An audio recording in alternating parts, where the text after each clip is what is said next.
America's heart was ripped open at Utah Valley University, where Charlie Kirk, the 31-year-old firebrand of Turning Point, USA, was gunned down in a cold-blooded sniper attack at 12:20 p.m. Mountain Time. A single high-powered rifle shot tore through Kirk's neck from roughly 150 yards, from what appears to be a shooter on the Lossy Center building. So there's somebody on the roof right there? Just saying? He just ran from, where's my finger? Whoa. From over there, ran in. And now he's right there. A husband and father of two, a man who deeply loved a country that had rewarded him the providence his work deserved, was pronounced dead. There are reports that he died almost immediately after being shot. As the nation grieved, the Democrats feasted on the tragedy like a pack of hyenas. Political violence, unfortunately, has been ratcheting up in this country, and I think there are people who are fomenting it in this country. I think the president's rhetoric often foments it. The chair would ask that all members present in the chamber and those in the gallery please rise for a moment of prayer for Charlie Kirk and his family.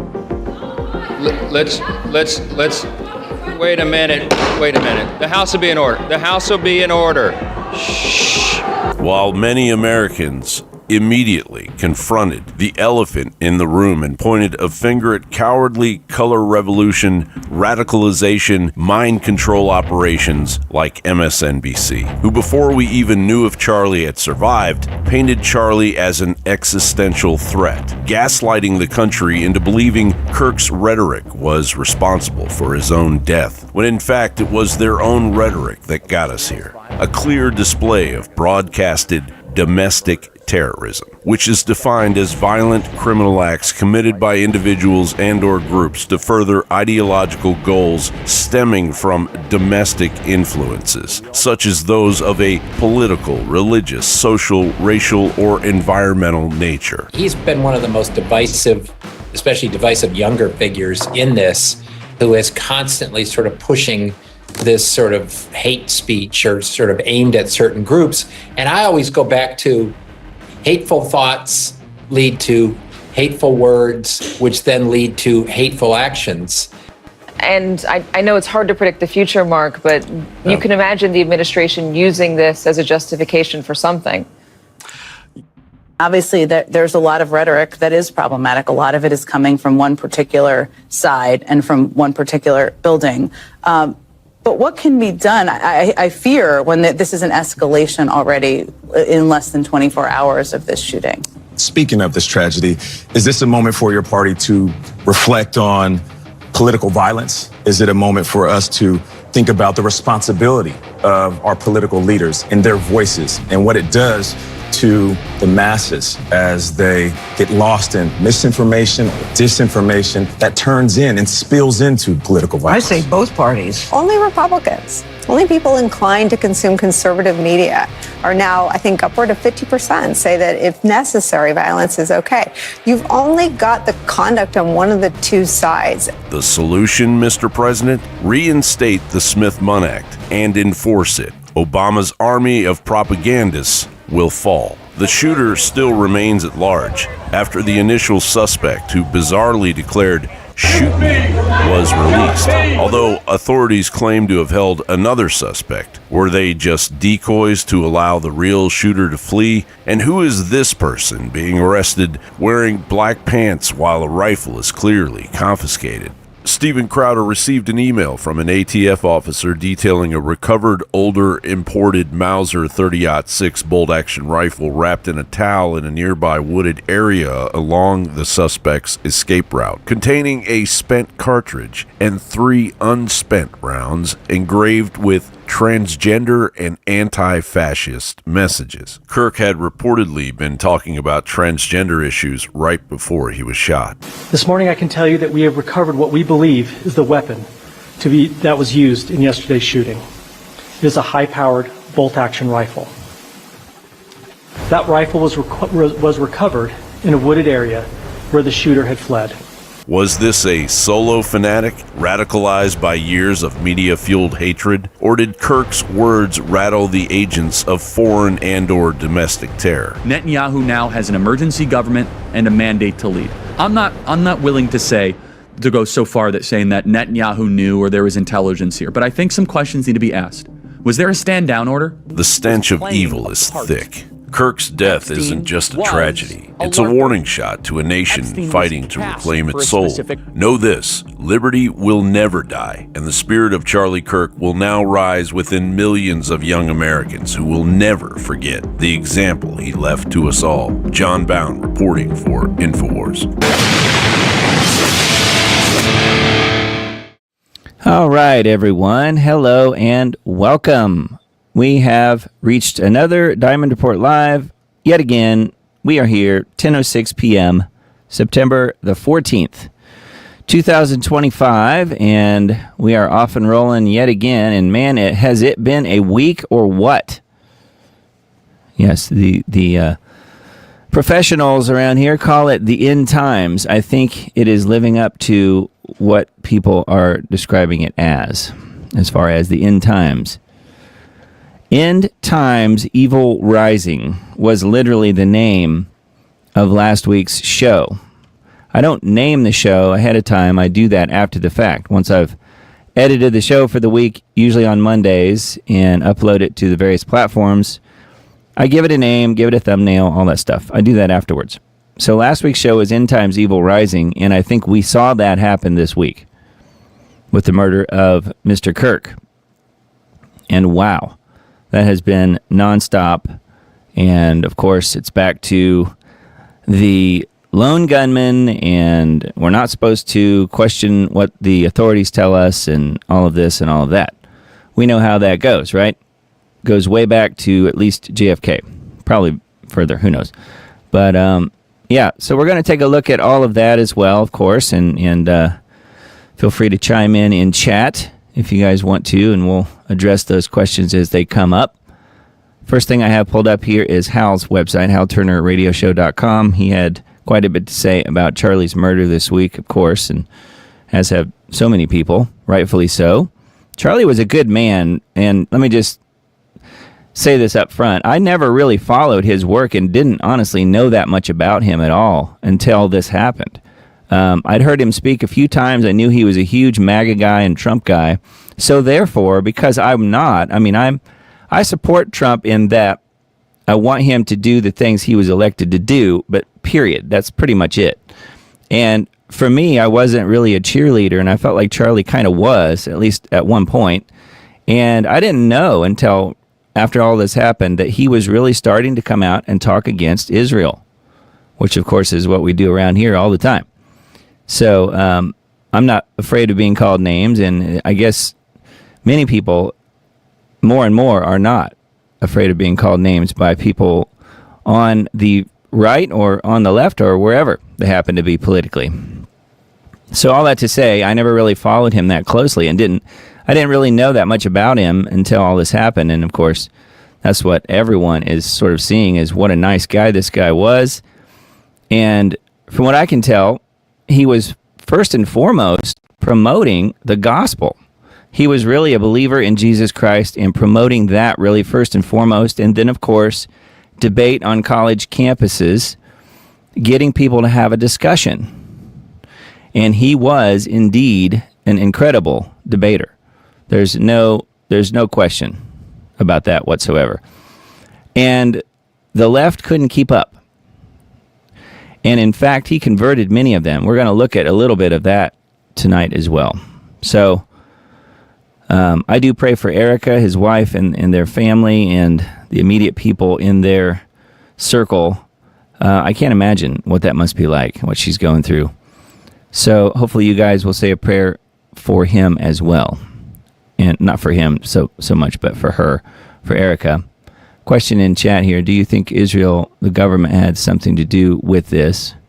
They do hate Christ followers. That they do. There's no question. They hate Christ. They were the ones, going way back, that indeed put him to death. The people of that ilk, I should say. So, I don't know as far as was Israel involved. That seems to be the ultimate question. And I do have a question right back for you, I guess, a rhetorical question, and that is, and I want to probably mention this multiple times, a friend of mine and I were speaking about this earlier today. and it just hit me that Turning Point USA, Charlie's organization, whoever takes that over, whoever heads it up, that will give us our answer, I feel, as far as who was responsible for this. People are saying, oh, well, Ben Shapiro is going to take it over and all this stuff. I don't know that that'll actually happen, but if it does, you can believe Israel was behind it. If Israel takes over Turning Point USA, there's your answer. If that doesn't happen, if someone else does, or if Erica remains in charge, then it's probably a toss-up. It may not have been Israel, and it could have been the trans shooter and so on and so forth.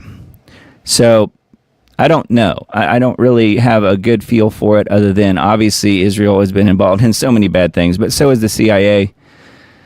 Perhaps it was them. Perhaps it was CIA and Mossad. It's hard to say.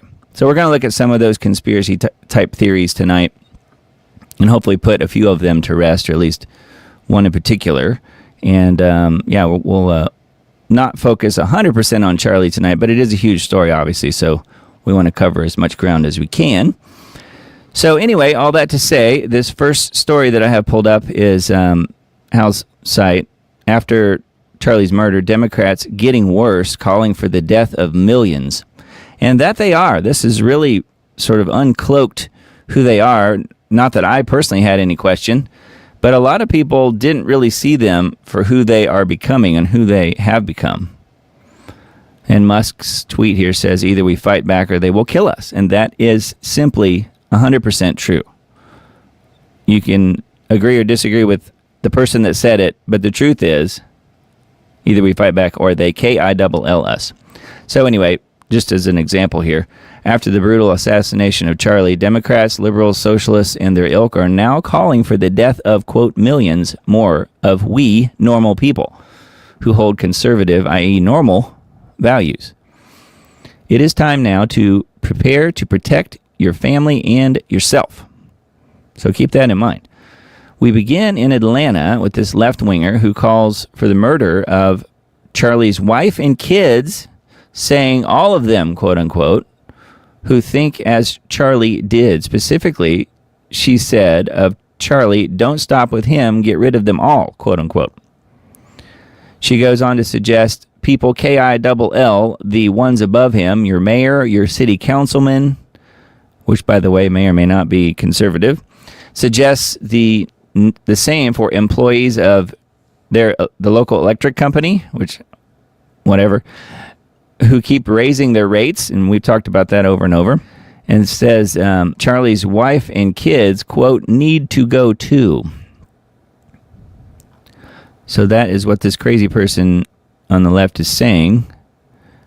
Next, we head out to Los Angeles and meet Eric T, a teacher at Fairfax High School, and then what he's posting. And, it just goes on and on. There are a lot of really terrible things being said out there. But unless they're calling for more of the same, meaning incitement, there isn't much you can do about it. Now, these people are actually calling for incitement, so they should get a visit from the authorities, whatever that means. Doesn't mean they should be necessarily arrested, but they should certainly get a visit.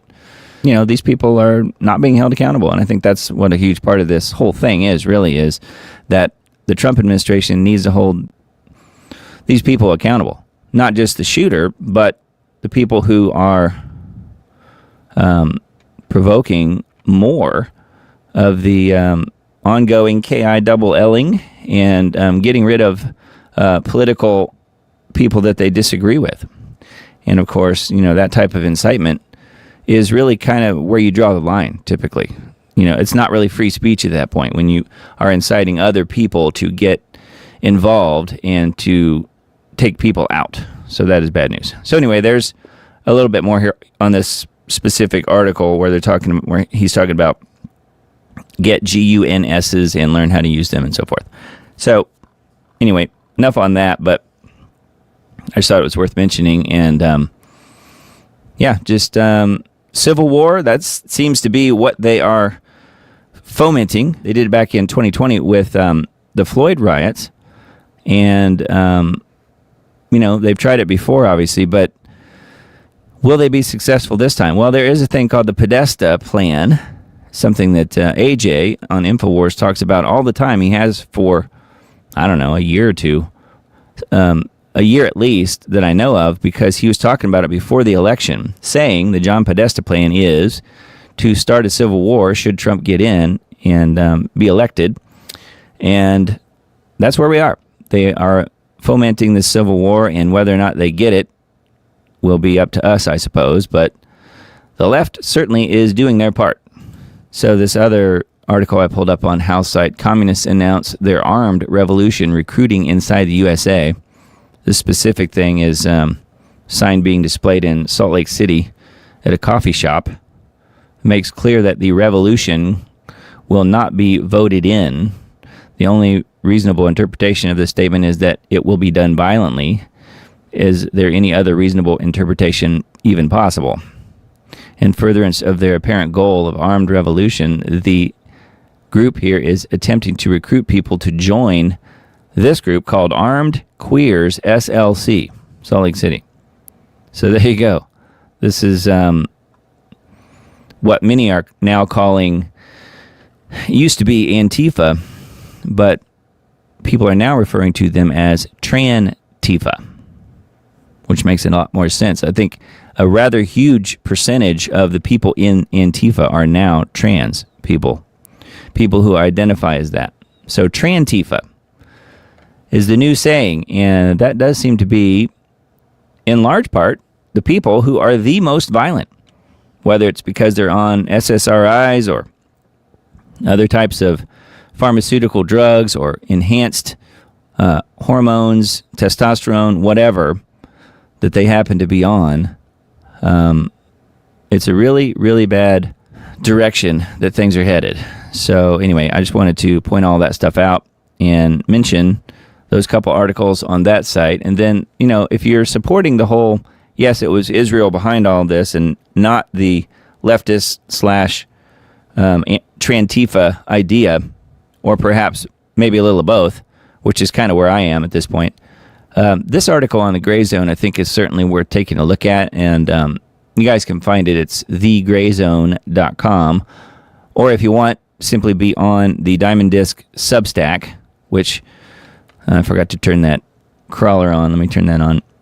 The Diamond Disc Substack that you will see down there at the bottom, diamonddisc.substack.com, that is where you can sign up to get the links for all the different articles and some of the videos and things like that I show and mention tonight. So make sure you're on that list. And you'll get this article. The Gray Zone. Charlie Kirk refused Netanyahu's funding offer, was, quote, frightened by pro-Israel forces before death, friend reveals. So that is what this article is about, going into the whole Netanyahu thing and how Charlie was starting to come out and talk about and question some of the things that the Zionist regime was involved in and are doing on an ongoing basis. And of course, a lot of that for him started, I've seen the timeline, started that questioning for Charlie in November of 2023. Well, what happened in October of 2023? It was the October 7th, 2023 stand down, which is exactly what it was. I've talked about it on many, many, many shows here since that time. And yeah, the stand down that happened, that really woke up Charlie, apparently, just based on, you didn't really see anything anti-Israel come out really of his mouth at all until November of 2023. And then from there, it kind of gained a little bit more momentum. So did Israel have a motive to take him out or to somehow keep him from talking about this stuff? I think they did. But of course, obviously they do a really good job of covering their tracks. Many of us know that they were also involved in 9/11, and have they ever paid any sort of price for that? No. In fact, they get billions of our tax dollars every single year, just as Netanyahu dictates, because he's the true president of the United States, I think. most of the time. So anyway, this article on the Gray Zone I think is worth a look, and specifically talking about how Israel may very well be tied to this, and going back to the thing that I mentioned at the beginning of the show, and that is simply we will have our answer, I think, on this once we find out who takes over Turning Point USA. If it is indeed someone with an Israeli type of backing, which we know Charlie was headed the opposite way from, we will have our answer as to who was involved. So it's definitely something to keep an eye out for, and we should know that probably pretty soon, just based on how Erica has come out since the murder here and talked about how she was going to be, taking Turning Point and going even further. So I don't know whether Turning Point USA is a corporation, or if it's a 501c3, or if it's an LLC, or if it has a board of directors perhaps, and she just has a vote, or if she's actually running it. If she's actually running it and it changes hands somehow, then I think that's something to watch out for. But everybody will be watching for that. So I think that's something to definitely keep an eye on as to who's running Turning Point USA, which of course is Charlie's organization that he founded. So let's keep moving here. We've got quite a bit to look at tonight. Netanyahu bombs Qatar, or Qatar, some people say, nukes U.S. diplomacy. Bibi Netanyahu bombed the building being used by civilian Hamas negotiators in Doha, Qatar, on September 9th, the day before Charlie was killed, during peace talks with them. So they hit him when they're doing peace talks. Again, that's not the first time that's happened. Qatar hosts the largest U.S. military base in the Middle East, and the U.S. has relied on Qatar to act as a go-between with Hamas for negotiations. 5 low-level Hamas members were killed along with a Qatari security guard, but the top negotiators survived. Earlier this summer, Israel and the U.S. also bombed Iran while ostensibly negotiating with Tehran. So again, they were negotiating peace, and then that's when sudden destruction happens for whoever they're negotiating peace with. It's amazing how that works, isn't it? Israel is provoking wars while the U.S. has lost all credibility regarding diplomacy. As a reminder, Netanyahu has allowed Qatar to deliver cash to Hamas over a period of years, beginning in the late 1970s, to dilute support for the PLO in the West Bank to prevent a Palestinian state. Netanyahu threatened to launch new attacks on Hamas in Qatar again after Trump declared such a thing will not happen again on their soil, quote unquote. So, yeah. So they go into peace talks and then they start bombing whoever they're having peace talks with. You would think that would be kind of a deterrent as far as having further peace talks, but I guess these countries are falling for it, especially with the U.S. involved. Anyway, I thought that one was kind of strange, but yeah, they're at war with someone else again now, so it's just a matter of time, I suppose, before they're trying to start using nukes, perhaps. I don't know. But it is interesting for sure what Israel is up to, and it's definitely not getting any better. And then we talked about this last week. Charlotte murderer who killed Ukrainian girl on the train is the brother to another convicted murderer. So I didn't know this necessarily, but this is the guy that stabbed the young Ukrainian girl, and Irina Zarutska was her name. And he's the brother of this guy, says DeCarlos Brown Jr., the man accused of stabbing Irina Zarutska, which of course, yeah, he's accused of it, but he did it. We all saw him do it on film, on camera. Is the half-brother to another murderer. A reliable source connected to the Brown family said that Stacy DeJean Brown, the brother, was convicted of a brutal murder in Charlotte in 2012. At the age of 20, Stacy shot 65-year-old Robert Hyam in the face just as Hyam was walking home from work after getting off of the light rail. So again, with the train there in that area. Stacy and his accomplice then used the Lynx light rail to escape from the crime scene. So, wow. So this is the guy that he shot. 65-year-old guy back in 2012. So, looks like both of those brothers are about as evil as it can possibly get. So I thought that was kind of interesting just because the same guy's own brother.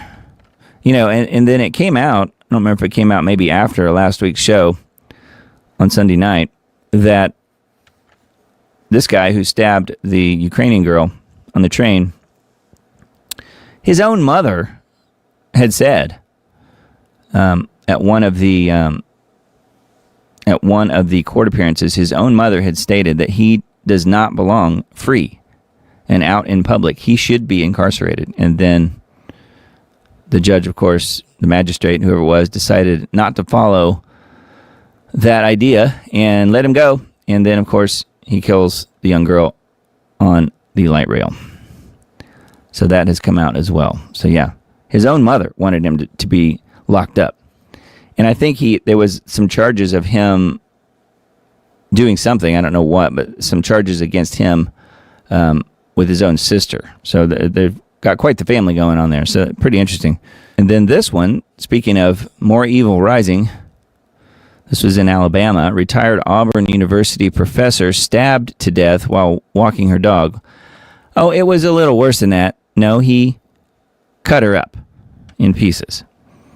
Dr. Julie Shanuel, 59, was an inspirational professor at Auburn, at the University there of Veterinary Medicine, where she specialized in treating large animals until she retired in 2021 after teaching for 18 years. Investigators believe she was walking her dog in the park, a popular area, the morning of September 6th when the police received a 911 call that afternoon about a person down. She suffered fatal injuries consistent with several stabbing wounds. Police believe Dabney, this guy here, stole her red pickup truck and abandoned it. The truck was later recovered. The guy's name is Harold Rashad Dabney III, was arrested the day after the murder and is charged with 2 counts of capital murder, 1 count of capital murder during a robbery, and 1 count of murder during a kidnapping. So, very interesting. So yes, again, evil rising. Further information on this article on needtoknow.news, but it's in a lot of places as well. And unfortunately, this lady has kind of slipped between the cracks of a lot of the reporting. I think really Irina Zaruska has to a degree, just because everything has been wall-to-wall Charlie Kirk and everything that's happened with that. You know, possibly rightfully so as far as the coverage goes. But, you know, when that happens, then obviously many other things are not reported on and talked about quite as much as, for instance, we might have if we'd had, you know, if Charlie hadn't have been shot, then stories like this might have come out even more. So anyway, it's very sad. And then got a few Liberty Beacon articles tonight. Tommy Robinson leads Unite the Kingdom historic free speech rally in London. So this was a really big deal yesterday. They always play down the numbers, but what I heard was it was well over 1 million people. You can see it from this shot here, how this entire street, I don't know how long that is, but several blocks, and then around this circle here is just completely filled with people. So this is saying yesterday's major event in London held by Tommy Robinson, who we've talked about on this show quite a bit, and he's been wrongfully jailed many times over his speech. Led by Tommy, had a who's who of European right populists delivering an anti-immigration, culture-saving, pro-family message, many of them showing up in person. Elon appeared later via video link and delivered the best statements of the day, the memorable lines, the framing political thoughts. Charlie Kirk's death was the emotional rallying point of the afternoon. It went on after the scheduled finish time of 6 p.m.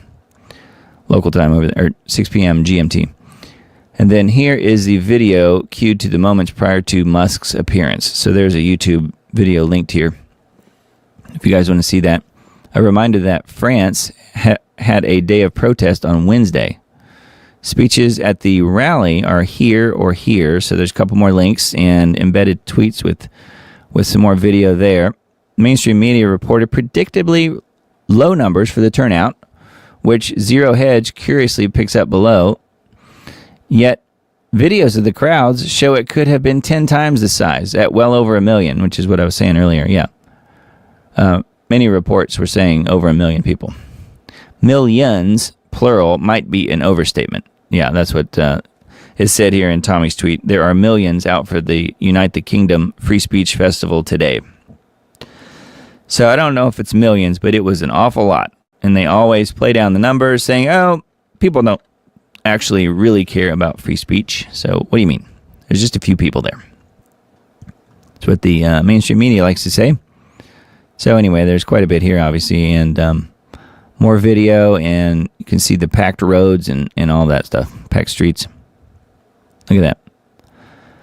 Flags could be seen far and wide, including St. George's Cross, Union flag, the Scottish Saltire, and the Welsh Dragon. Oh, we know about the Welsh Dragon, don't we? That is part of the official seal of the former Prince of Wales and the current King, Charles. So, yeah, the Welsh Dragon's what that is. Others carried wooden crosses with Christ written on them while singing Christian songs. Wow.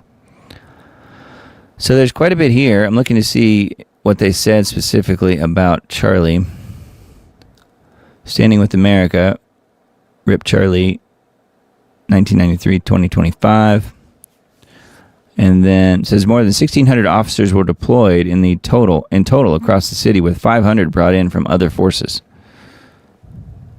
Yes, but I would imagine this one was actually mostly peaceful. Unless, of course, they brought in agitators, which I don't know that that's what happened, but sometimes they do that. Anyway, that is a Liberty Beacon article here, and there is quite a bit on that page if you want to learn what happened there in the UK yesterday. All right, next article, Department of War, which is now what it's called. It's not the Department of Defense. It's not the Defense Department. It's the Department of War. To purge military of treasonous servicemen celebrating Charlie Kirk's death. So it's hard to imagine that this was happening, but of course it is. And it's happening from all walks of life, unfortunately. Many of the college professors and things like that, teachers out there applauding Charlie's murder, essentially. But this one, and talking specifically about the military, seasoned commentators are under no illusion about the false flag nature of Charlie's death. The false flag nature of this can easily be found throughout social media, including a couple books that have been written and published before it ever happened, which that's something that came out, that books about the assassination were published a day or so before the actual assassination happened. So that's really strange. So anyway, this is talking about a little bit of the more conspiratorial type stuff that people are latching onto. So feel free to look at this. And then there's a redacted video that's also embedded on this page. Looking to see specifically. Yeah, this is a Marine here, and this is another Marine who have stated that they were happy that Charlie's gone. So there's, quite a few people. Unfortunately, there's several things here. Department of War to purge military of treasonous servicemen celebrating Charlie's death. So anyway, there's that. That's just one little avenue here. Again, we're going to look at some of the others. A lot of them are just regular leftist type people and gay and trans supporters, that type of thing. But you had a lot of teachers and even firefighters and stuff like that too, who are highly supporting Charlie's death. So that's really, really sad. But again, we are in the end times, so what do you expect? This one I thought was pretty interesting as far as Charlie goes. Daily Caller article, quote, pick up that bloodstained microphone. Ben Shapiro vows to keep up public appearances in honor of Charlie Kirk. So this is where I'm saying if he's the one that ends up taking over, and I don't mean just a tour, if he's the one that takes over the actual organization, I think we are talking about probably finding the answer to, was Israel involved? Because if he takes over, to me, that's a definite yes. Daily Wire editor Ben Shapiro said he will continue touring on college campuses and will not be deterred by those who try to stop conservative voices. Shapiro shut down rumors that he wouldn't appear on college campuses following the death of Turning Point USA founder Charlie Kirk and vowed to continue fighting. He further promised that the conservative movement would carry on Kirk's legacy. Yeah, and a little bit later, when we get there, I've got several tabs pulled up that I think support the idea here that it looks to me that Israel is doing a cover-up type of campaign to kind of push the idea on people that everything was just completely fine between Charlie Kirk and Israel. And they do seem to be pushing that narrative. So we're going to look at that a little bit closer. I've got a bunch of articles pulled up in just a little bit when we get there. So, but I do think this is kind of part of that whole same idea. Obviously, Ben Shapiro is as make Israel great again as you can get. Really all he cares about is Israel, pretty much. So anyway, we'll look at that again in just a little while. Stunning leak could expose who assassinated Charlie. This one I thought was pretty interesting. There was several good pieces here in this article, but I highlighted this just because I wanted to mention it. I felt like this really kind of summed things up pretty nicely. It says, but here's the ugly truth. It's Charlie's Christian-focused America First message that makes the left furious. Why, you wonder? Well, because Charlie showed young people that you can reject the left's creepy ideology and still stand strong with dignity and respect.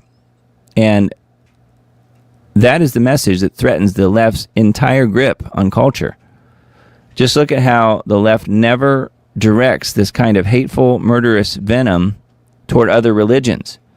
Muslims will openly jail or even KILL members of the LGBTQ community, yet the left doesn't attack them.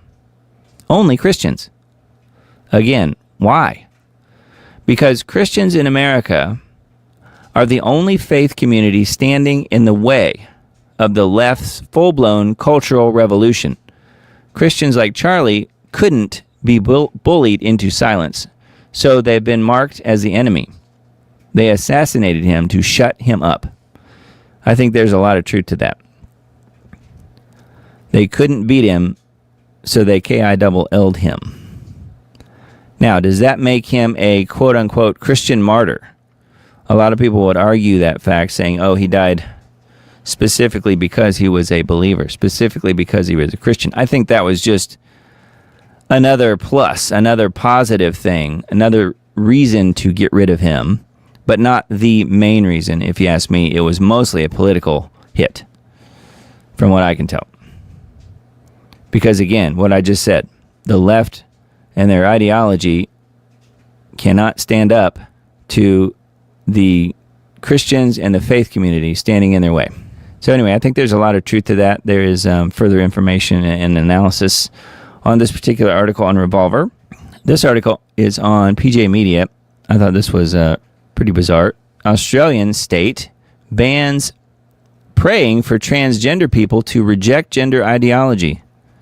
So figure that one out. Australia is once again trying to return to its roots as a prison colony, as the state of New South Wales reaffirmed that it is illegal to pray that, quote, transgender people will accept the sexes that God gave them. It's illegal. It's difficult to wrap one's mind around the fact that formerly Christian Western democracies like Scotland and Australia are actually enacting laws against prayer. Australia's New South Wales, NSW, enacted a law earlier this year that the state's Attorney General just affirmed does in fact ban not only praying with, but praying for people to recover from the mental illness of gender dysphoria. He also compared prayer to assault in trying to justify government regulation. So that tells you what they really think about Christians. Comparing prayer to assault, which is in part probably one of the reasons that they arrested the several people, men and women, praying outside of abortion clinics in the UK and other places. So, but again, this is in Australia, and this is specifically talking about the transgenders. You can't pray for the transgenders. My guess is, though, actual believers, it won't stop them. They will do it anyway, especially if it's people that they know, people in their own families or whatever. So I thought that was quite the stretch, but you can see how totalitarian some of these states and countries are becoming, more and more so. And note, it's Australia, which of course is a Commonwealth country, which of course is under the leadership of who? King Charles III, soon to be biblical Antichrist. All right, this is another one that I found that was, I thought, worth mentioning. Breaking, another far-left trans account had prior knowledge of Charlie's assassination. So this is kind of, one of those parts of the story here that many people kind of miss, I guess. That is now 6 transgenders that had prior knowledge of the murder. Where's the FBI? Now, if it was Israel, why would some of these people who are transgenders, first and foremost, that's their religion, not Israel, why would they know? How would they know? It says, where's the FBI? This person here posted, well, that's that. That was their post. And that post happened on the day Charlie was murdered. And then he's referring to his own post from 5 days earlier that says, you guys, I have something big coming soon. Just be sure to check the news. You'll know it when you see it. That was from 5 days earlier. So from September the 5th is when he posted this. And then 5 days later, he just tweeted or posted, well, that's that. That kind of tells me that he knew something was coming. Another chud, C-H-U-D, bites the dust, and that person says, gulp. This is the transgender that had prior knowledge, and then this is the one I just read, and that's the actual X posts or tweets. And this is, I guess, the person doing the tweeting. More identifying photos. Let's find this freak. This dude needs to be picked up. So yeah, this is certainly one person here. Osamu bin Tezuka is the name that he's using here on X. So obviously, the trans community, to some degree, knew it was coming. Why would Israel announce it to them? So there was definitely a plan. There were definitely people, more so than just a shooter, involved. So to say this was just a lone gunman, I think, is an insult to everybody. It's an insult to our intelligence and to our common sense. No, it was definitely a planned attack. More people were involved. You got to find them all. If it was Israel, then yes, that needs to come out too. But we may never know that. But they can go after these trans people. Speaking of which, have a look at this one. Calls to haul the Blue Sky CEO before Congress grow even louder. The left loves to point the finger at MAGA and cry radicalization, quote unquote. Everyday people, suburban moms and dads mowing their lawns, paying their bills, and wanting a safe country are suddenly painted as radicals. It's hogwash.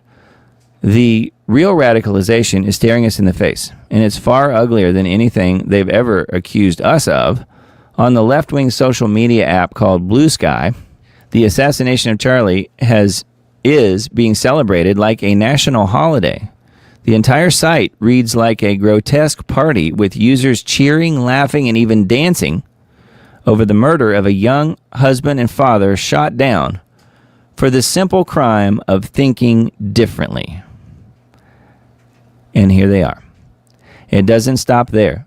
The mob on Blue Sky is now taking it even further by openly naming other conservatives that they want to see assassinated next. Like this is some kind of Hunger Games to them. And spoiler alert, it is to them. So this is where you get into the whole, okay, this isn't freedom of speech anymore. This is incitement. Like this person says, Trump next. Lots of people say, do Trump next. Matt Walsh is mentioned here. And other people. A lot of people calling for Matt Walsh to be taken out. Which again, he's another thinker. He's another person that the left loves to hate. So it doesn't surprise me one bit because he always wipes the floor with them anytime he's in any kind of back and forth at all. And of course, we know what they think about Trump. The message here is clear. If you dare to think differently, you'll end up on a list. So there is a screenshot of some of these people. People calling for J.K. Rowling to be done next, or Ben Shapiro. I mean, he's probably more so on their side than he is on Charlie's side, if you ask me. But anyway, yeah, lots of people here, lots of death being wanted. You know, rest in PISS instead of peace. Get Trump next, it says. So could you imagine the celebrations that will happen if they do take out Trump, or even just if he has some health issue or something and doesn't make it out of office alive? Could you imagine the celebration? If they're doing this over Charlie, who is somebody that really up to this point, many people didn't even know about, versus Trump, I just can't even imagine. So this is the person that is the CEO of Blue Sky. This is where the so-called party of love and tolerance has landed, calling for blood in the streets, all the while accusing others of hate. It is beyond hypocrisy. It is downright depravity. If you're wondering how America has reached this level of political radicalization, look no further than platforms like Reddit and Blue Sky. These cesspools of hate have normalized political violence, giving cover to the worst dregs of humanity on the left. What adds another layer of insanity to this story is that conservative sites like Parler were shut down for far less. Yes, I had a Parler account back in those days. Back in January 2021, nearly every major tech company pulled Parler from their app stores, and Amazon yanked its web hosting service because of all of the January 6th violent content, supposedly, and got tied to Parler. Are those same companies going to be pulling the plug on Blue Sky? No, of course not. It goes back to, it's okay when they do it, as I always say. So, outrage is growing. Now, the calls for Blue Sky's CEO to be hauled before Congress are getting louder. Author Peachy Keen is calling for the CEO of Blue Sky to answer for the mass murder death cult flourishing on her social media site.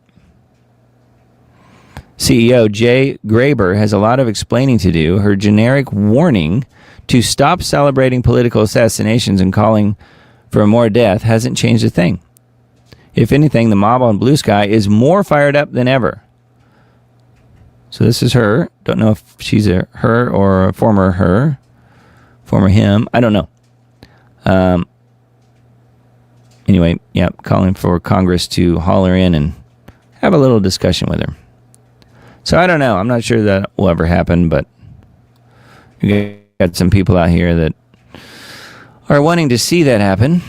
So maybe that would be good. Not that it'll change anything. I mean, unless they start putting people in jail, I don't think anything's going to change. Do you guys? I kind of doubt it.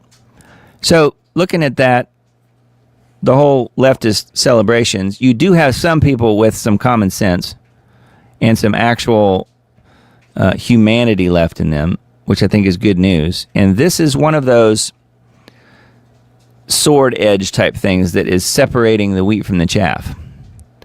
Tens of thousands #walk away after seeing celebrations of Charlie's assassination. So here's three people right here.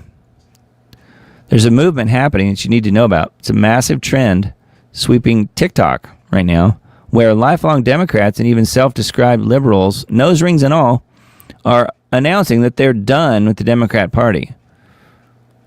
What brought all this on? Watching their fellow Dems openly celebrate the assassination of Charlie.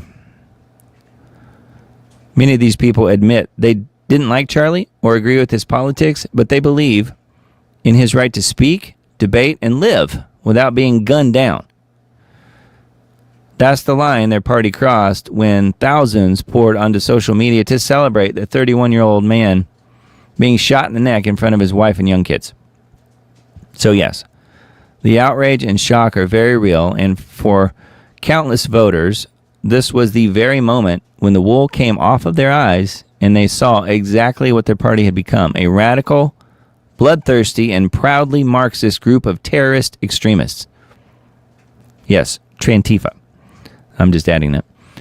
There are literally tens of thousands of these videos, but we pulled together the ones that we felt were the most powerful. Honestly, we encourage you to watch as many as you can, because seeing these people finally open their eyes is exactly what Charlie was working for in life: to open hearts and minds. Even hardcore liberals are horrified, with many saying that they're proudly praying for Charlie's family. So I don't have the audio turned on. I can't really easily share that here, but you can read what she's saying here. Praying for Charlie Kirk. My prayers are with Charlie and our country. Most of the Dem voters speaking out on TikTok are declaring that they're done. They simply can't align themselves with a party that celebrates murder and death. So here's another guy.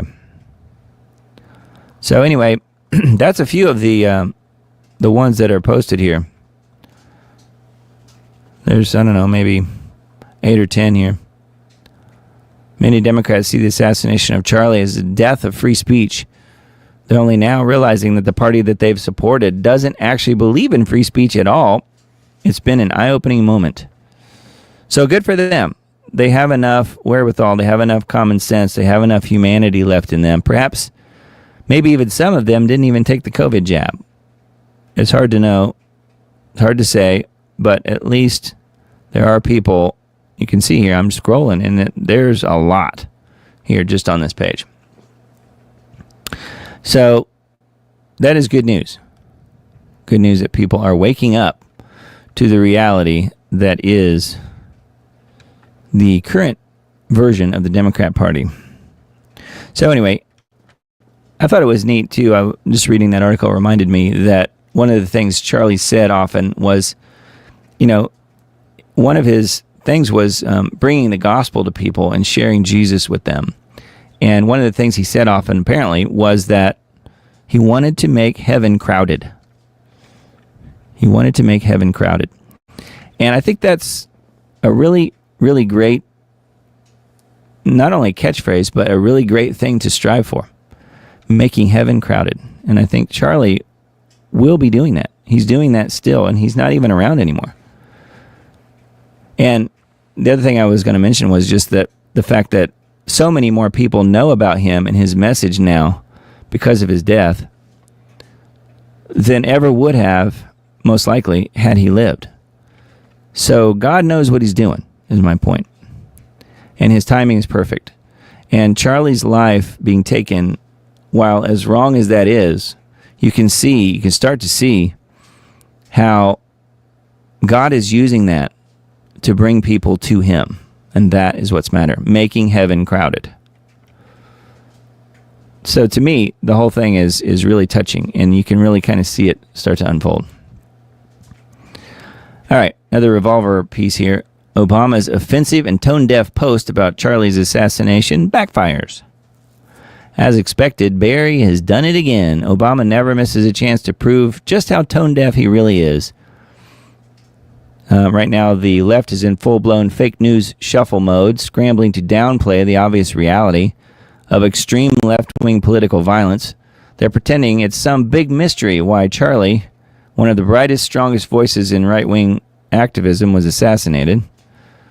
Just look at these nonsense from people like Senator Cory Booker, who actually claimed the assassination of Charlie wasn't partisan. Okay. You suppose he really believes that? No, I don't think he does. Is he that stupid?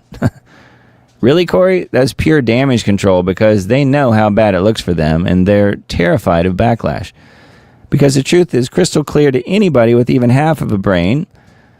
Political violence in America is overwhelmingly a left-wing problem, from Antifa or Trantifa to BLM to trans activists to Dems and their media lackeys openly cheering on the mobs. Yes, and it's getting worse, by the way.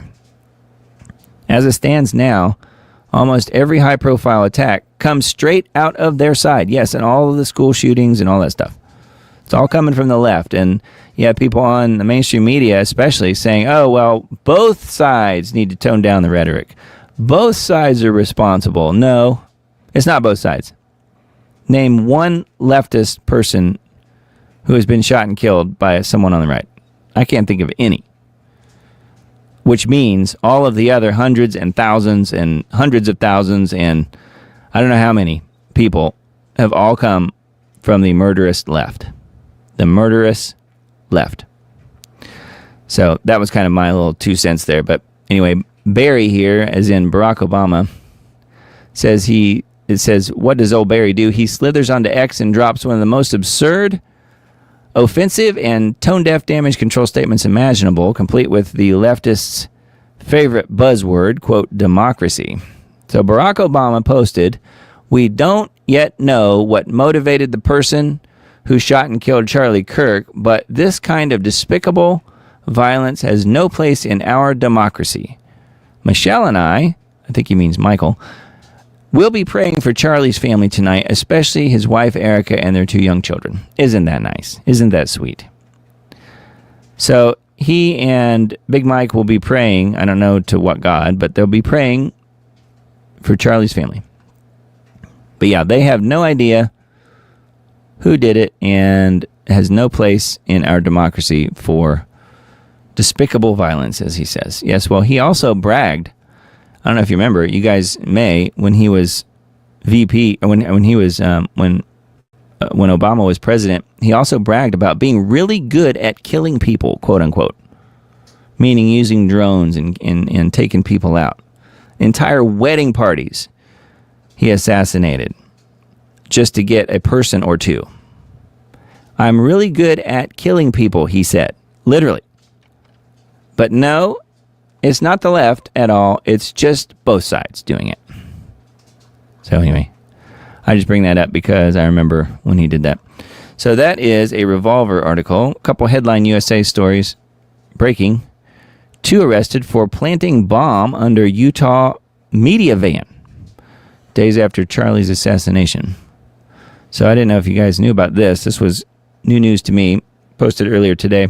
Neighboring homes were evacuated during the search, which turned up explosives and explosive-related components, firearms and illegal narcotics, and other paraphernalia.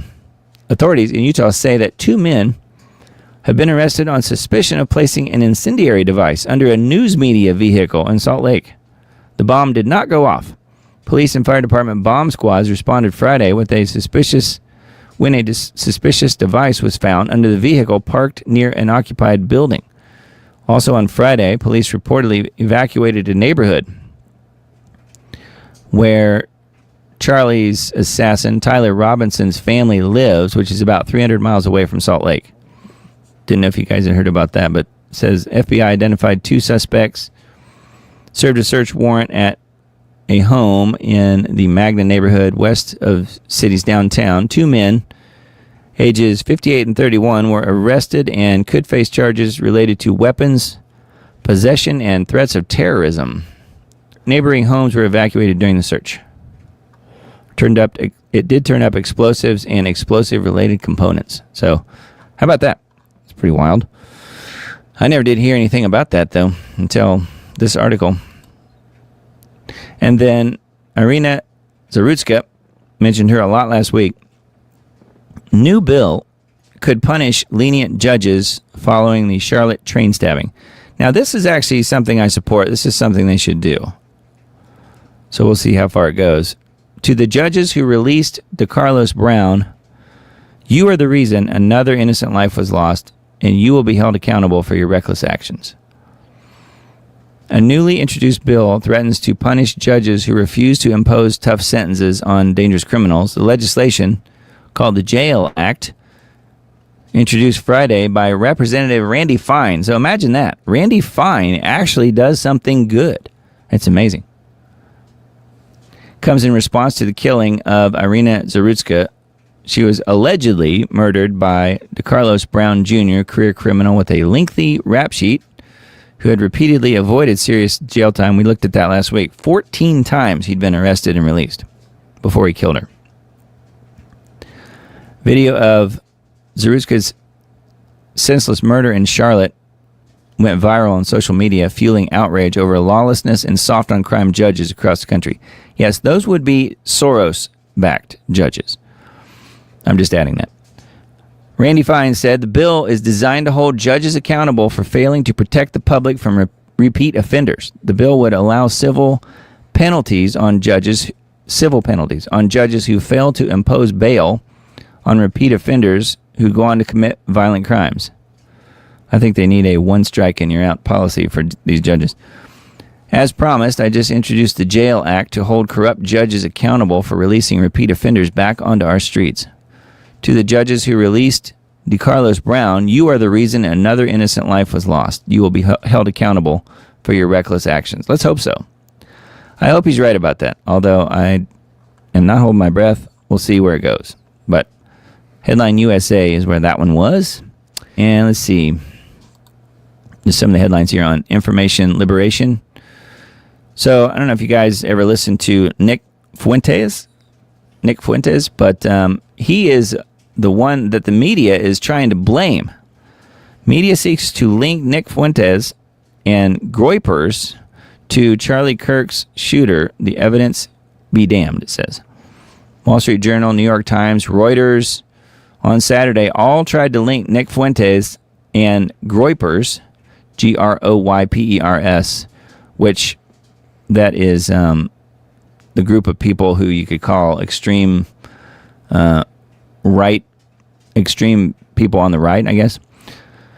Tried to link them to the Charlie Kirk shooter on the flimsiest of pretexts, all while the authorities were insisting the alleged gunman was deeply indoctrinated with leftist ideology, but again, the evidence doesn't matter. So they're trying to link old Nick here to it, and because they really hate Nick. Charlie Kirk murder suspect in custody. Bullet case engravings revealed. So we've heard a lot about the imprinting or the engravings or markings or whatever on the bullet cases that were found. But have we seen any pictures of those bullet case engravings? No. I certainly have not. We've seen a picture of the weapon, ostensibly, but no pictures of the casings. So I don't know if they exist or not. We're just told what they say. And maybe they do. I don't know. I've just not seen any pictures of those. Netanyahu, Israel was not behind the assassination of Charlie, which is something we mentioned earlier. That's what Netanyahu says, of course. And, of course, he's telling the truth, if you want to believe that. Netanyahu, before suspect named, suggests an Islamist progressive alliance killed Charlie. So, radical Islamists, ultra-progressives. Well, the ultra-progressives part certainly seems to be correct. At least that's one element anyway. Thousands flood London streets in United Kingdom march. So over 1,600 police have been deployed to London here as Tommy Robinson supporters and counter-protesters face off in the British capital. So more about the march and the September 13th demonstration. So it says it's not a time for riots. It's not a time for violence. We have to control ourselves, Tommy Robinson said. Thousands of demonstrators, I think it's more like about 1 million, thousands of demonstrators, see how they play it down, filled central London on Saturday for the Unite the Kingdom rally, led by right-wing activist Tommy Robinson. The Metro Police deployed more than 1,600 officers across the city. The event's official website described it as the largest outdoor free speech event in the UK. So, featuring truth tellers from across Europe and the US. And then, of course, mentioning Charlie. So that one is on RT. And we've got another one here. Antifa or you could call it Trantifa, defaces memorial for Zarutska and Charlie Kirk in Vienna. Austrian politician says people honored the memory of the two murder victims with a vigil and makeshift shrine in the nation's capital. Antifa has vandalized and defaced a memorial dedicated to the late conservative commentator Charlie Kirk and Ukrainian refugee Irina Zarutska in Vienna. So this is happening everywhere. You got crazy people on the left everywhere in the world. Well, certainly everywhere in the Western countries. The makeshift memorial had been set up outside the U.S. Embassy in the Austrian capital following the murders, both of which have inflamed partisan divisions in the U.S. During a vigil for Zarutska in Kirk on Friday, people placed photographs, flowers, U.S. flags, and letters at the wall of the embassy and lit candles. The memorial had been vandalized and torn down by Antifa activists as of Sunday. You can see the picture of Charlie there. And then here it all was torn down. Footage circulated on social media shows black-clad demonstrators chanting slogans as they stand opposite people taking part in the vigil. They all hide their faces because they're cowards. Anyway, I just wanted to mention that because, again, it's not just the U.S., it's everywhere. Everywhere the radicals are. Trump pledges investigation into Soros. The billionaire investor paid professional agitators to organize, quote, riots in the U.S., the president has alleged. No, well, that's an absolute fact. They've admitted to it, by the way. U.S. President Donald Trump has said that the administration will be probing George Soros over his alleged funding of mass riots in the U.S. I hope they go after Alex, his son, as well. That's the guy that's actually leading the Soros empire at this point. The Hungarian-American billionaire investor in NGOs funded by his Open Society Foundation have long been linked to various protest movements, both in the U.S. and abroad. Yes, and you could also throw in the overthrow of countries and things like that. So it goes way back. They have professional agitators. They get paid for their profession from Soros and other people, Trump said in an interview with Fox. Says, we're going to look into Soros because I think it's a RICO case against him and other people. So, again, if he's leaving it up to the wonderful, quote-unquote, Pam Bondi, then most likely nothing will ever happen. But hopefully they will do something for real because Soros needs to be held accountable. My guess is he never will be in this lifetime, though. Just a thought. Seems to be how these things work. Tyler Robinson has not confessed to killing Charlie, according to the Utah governor. The alleged shooter admitted to acquaintances on Discord, however, that he killed the conservative activist Spencer Cox has said. So Spencer Cox is the Utah governor. The suspected assassin of conservative activist Charlie Kirk is refusing to cooperate with the investigation.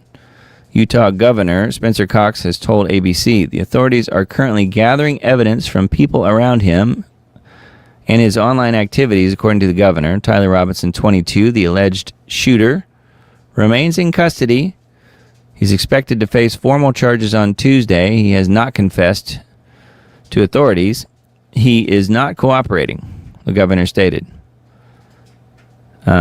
adding that all of the people around him are cooperating. So, interesting, yes. And supposedly he admitted doing the deed, doing the actual assassination to his father, who was the one who ultimately turned him in and made sure that his son was taken to the proper authorities. I think supposedly his father was a former sheriff's department employee. I don't know. And there's been some question as to whether or not that's true, so I have no idea. But anyway, yeah, I can't imagine having to turn your own kid in, but he had to, I guess, in part because this kid had threatened to kill himself, which obviously a father would do anything to prevent that. Anyway, yeah, so that is an RT article, and then one more from there. This is something that kind of got brushed under the rug a little bit with the whole Charlie Kirk story this week, but I wanted to mention it because it's so sick and twisted, because this is exactly what they're trying to do to Trump. Well, they're going to do it to Bolsonaro. Ex-Brazilian president sentenced to 27 years over coup attempt. No, he was simply trying to right the wrong of the election that was stolen from him. Jair Bolsonaro had been convicted of conspiring to overturn his 2022 election loss. The Brazilian Supreme Court has convicted former President Bolsonaro, and remember, when he was president, or maybe it was before, I can't remember, someone tried to kill him by stabbing him. You guys remember that? Well, they tried to kill him that way, and now they're going to imprison him. So, Brazilian Supreme Court has convicted Bolsonaro of attempting to overturn the country's 2022 election, leaving the politician facing a decades-long sentence for leading what prosecutors call a criminal conspiracy. 4 out of 5 justices on a Supreme Court panel found Bolsonaro guilty on all 5 counts that he faced, sentencing him to 27 years and 3 months in prison. So interesting. 4 out of 5 justices. I'm wondering if that 5th guy is still around. You suppose he's still among the living?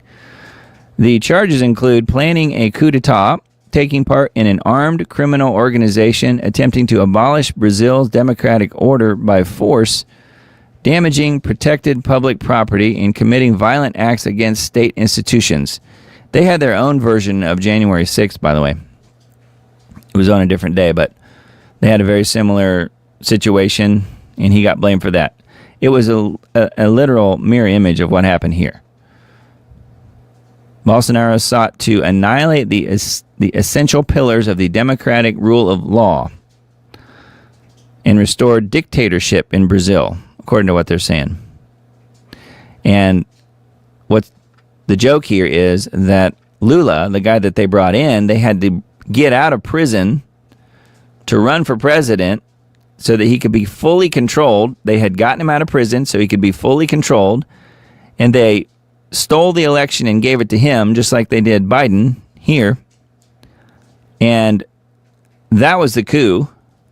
But now, just like Trump in the U.S., they're blaming Bolsonaro for attempting a coup when he was simply trying to right the wrong of the 2022 election coup d'etat, which was to get him out of office, and they did successfully get him out of office. And now they're going to imprison him. So that's how sick things are getting in Brazil.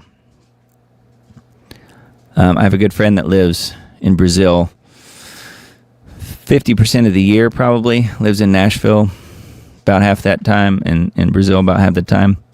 And I talked to him about it and asked him about it before. And he is, unfortunately, a Lula supporter. And let's just say he's a bit of a leftist. And yeah, I can see where this sentiment plays out, because Bolsonaro simply was trying to do what was right, and he will be serving the rest of his natural life in prison, most likely. Now, unless someone steps in, and we're going to get to that.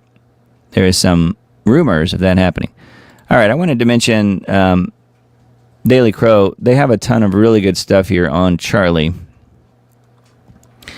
and we're going to look at some of that, but there's a lot of stuff on here. dailycrow.com. That was funny. Instead of just do it. Well, let's take a look at some of these things.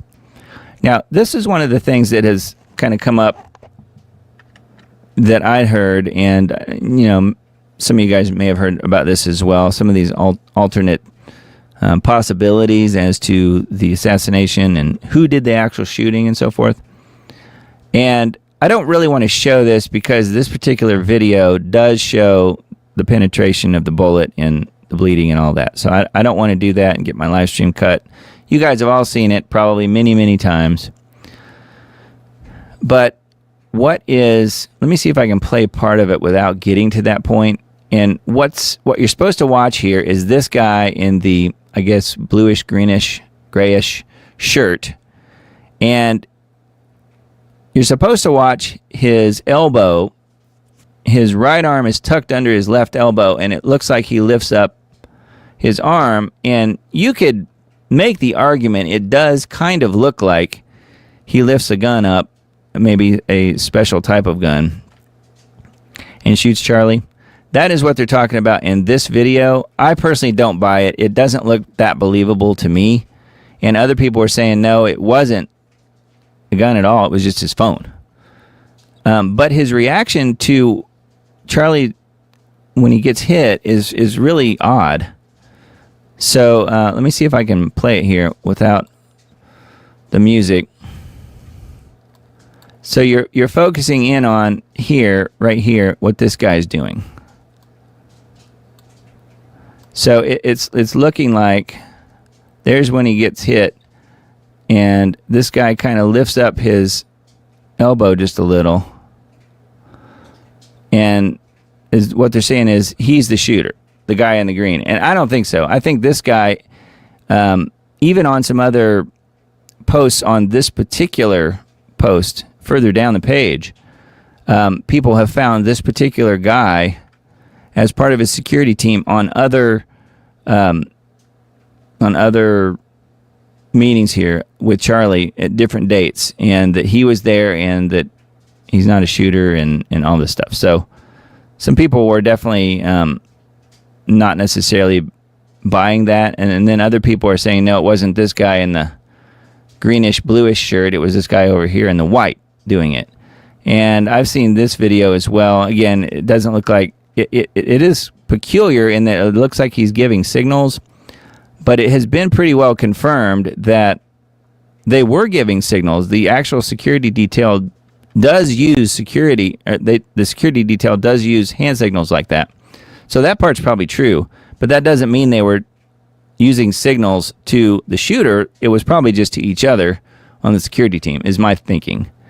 And then there's other people talking about, well, the whole security team was swapped out for a different security team and so forth. I don't know if that's true or not. There are rumors to that effect. But the one to me, here's some of the guns they were saying could have been used instead of a standard gun. The one to me, let me scroll down here. A lot of people talking about it. This one to me is probably the most believable of these alternative shooter type videos. Let me see if I can play this without getting to the gory part here. What we're looking for here is the guy in white back here. You can't see him very well. He's under this word wrong right here, believe it or not, standing next to this girl. So this guy back here is the person to watch. And if you watch here, I'll try and stop it before the blood comes pouring out. Hat and ear signal when question 2 starts, which is the question about trans shooters. And yeah, they probably are actually giving signals. But if he is a member of the security team, then it's probably legit. Or he's just adjusting his hat. I don't know which. So you can see here, again, you're watching this guy back here in the white.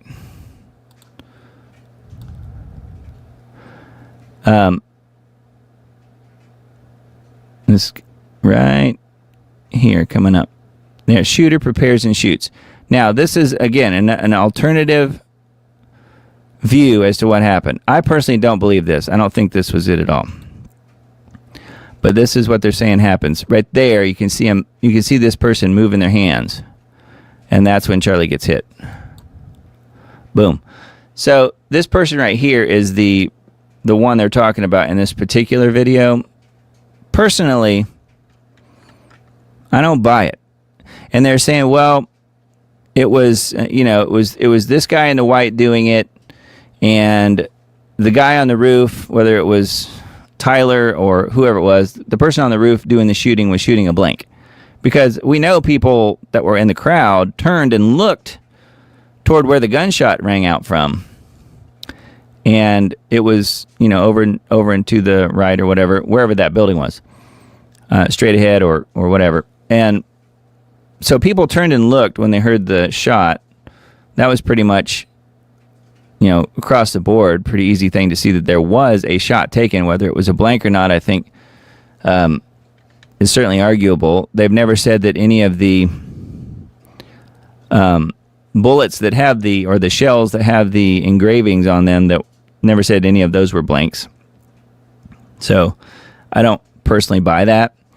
And also you'd have to time it exactly perfectly, if you think about it, for the person on the roof to fire their gun, their rifle, at the same exact split second. The person up close right next to Charlie would have to fire the gun, so that you have the sound of both guns overlapping each other, so it sounds like one. You see how impossible that would be? And yes, you can get silencers on guns and stuff. I understand that. But for someone to be standing this close to him just doesn't really make sense to me. And also, people like Kyle Seraphin, former FBI, have analyzed the video footage of Charlie getting hit. And you can see the chest sort of wave. I don't know if Charlie had any sort of protective anything on under that T-shirt or not. But you can see the T-shirt sort of wave first and move. And whether or not he got hit in the chest and it exited through the throat, or most likely he got hit in the throat and it exited out the back. So I'm not really sure, obviously what happened there, but to me it makes the most sense that it would be a person firing the round that they're talking about. Was it 30-06? So I feel like that's probably actually what happened. Now, whether or not it was the kid, the 22-year-old kid, I have no idea. But I don't think it was either one of these two people right next to Charlie. So I just wanted to mention that, just because there are a lot of, you could call them conspiracies, I suppose, going on about this, who the actual real shooter was and so forth. And people present their side, and they're 100% sure that is exactly what happened, and there's no convincing them otherwise. So there's a lot of people out there saying, this is the way it is, and you're dumb if you think otherwise. Well, I personally don't agree with that. I think that there is an explanation, and it probably was a person with a rifle on the roof. Whether or not it was Tyler, I have no idea, but I do find it very interesting that all these alternative explanations have come out. And of course, the main thing that tells you is that you can't believe what the government says, because they always lie to us, and everyone knows that now. So I think it's good news from that respect. All right, let's see here. This is a Substack post that I found. Thought was kind of interesting. America has a martyr, and it's time for pastors to set aside their notes. It's not about deviating from the Word of God. It's about applying the Word of God to your congregation and to the hell that they're living through. So what this is saying is, today, Sunday, churches all across America will be filled with Christians whose hearts are still raw. They will come carrying questions that they barely know how to ask. They will want to know how God could have allowed Charlie Kirk to be struck down while speaking the truth. They will want to understand why the enemies of the gospel hated him so much that they celebrated his death. Yeah, and still are. They will want the Word to show them how to make sense of the world when it seems darker than ever. They will come in need of comfort, of clarity, and courage. They will want to know that God still rules, that Christ is still king, and that the kingdom of heaven does not collapse when its servants are murdered. The people will come in like sheep, staggering from the wolf's attack, hoping the shepherd will bind their wounds. They will not be looking for a seminary lecture or a commentary outline. They want balm for their soul. B-A-L-M, balm for their soul. They will want to hear the voice of God speaking into their pain. That is what shepherds are for. When David described the Lord as his shepherd, he was not praising God for offering a well-ordered syllabus. He was rejoicing that the rod and the staff gave comfort in the valley of the shadow of death. That is the task of a pastor in moments like this. So what they're talking about here is, in this article, many pastors are already declaring with vanity that they will not deviate from their sermon series. They're announcing on social media that nothing will move them from week 14 in Habakkuk or the tithing series that they mapped out months ago. They are congratulating themselves for refusing to respond to the grief of their people. They are boasting of their inflexibility as if it were courage. But it isn't courage. It's cowardice, indifference, and a dereliction of duty. So this is kind of what I was going for, trying to relate that there are a lot of people who are attending church today for the first time in years, and unfortunately, the church will fall short yet again in a lot of cases because they won't go there and get the answers they're looking to hear on Charlie Kirk's death. Instead, no, they'll get sermons on how to tithe or whatever's important to the pastor at that moment. And this is the type of thing that has turned me personally off with the regular church. I don't know about you guys, but I haven't been to a standard regular church in quite some time, just because this is the kind of stuff you get with the pastors for the most part. So anyway, this is a Substack post, actually, Insight to Insight, which is a Substack that I've mentioned multiple times on this show, and I thought that was a good one and something that most people aren't talking about. So check this one out. This is one of those things that popped up on that Daily Crow article, and I kind of zoomed in on this just so you could see what this is talking about. Many of you guys have, I'm sure, seen this Enough is Enough card. Charlie Kirk's last YouTube short was titled Enough is Enough. Here it is right here. And it was this video here of Trump talking. Illuminati card, Enough is Enough. And then it says, our snipers can drop you right underneath that. Enough is enough. At any time, at any place, our snipers can drop you. Have a nice day. So that, you guys have seen the Illuminati cards, I'm sure. And this is, I think, supposed to be Trump. It's hard to say. I've seen this card before. And I remember the title, Enough is Enough. But that is interesting that Charlie's last YouTube short was entitled Enough is Enough. And a sniper did drop him. So that is pretty wild. And then this one as well. Let me zoom in this, make it a little bit bigger here so you can see it. Charlie Kirk was assassinated on 9/10. Since then, the government has passed an amendment that bans Pentagon from boycotting Israel, proposed a bill for Rubio to revoke passports for Israel critics, House approved $650 million for Israel's missile defense, and Marco Rubio visits Israel, all since 9/10, which is when Charlie was murdered. What about protecting Americans? Where is Donald Trump's leadership? What about America? Well, that's a good question, isn't it? That would be because our real president is Benjamin Netanyahu. And then people have been talking about this T-shirt as well that Charlie was wearing. Freedom. Well, it does have Edom in there, which is very important to Israel, isn't it? Yes. So this one is another Substack, the North Star. It's called The North Star with Sean King. The single deadliest attack on journalists in world history happened on Wednesday. What else happened on Wednesday? Charlie's murder.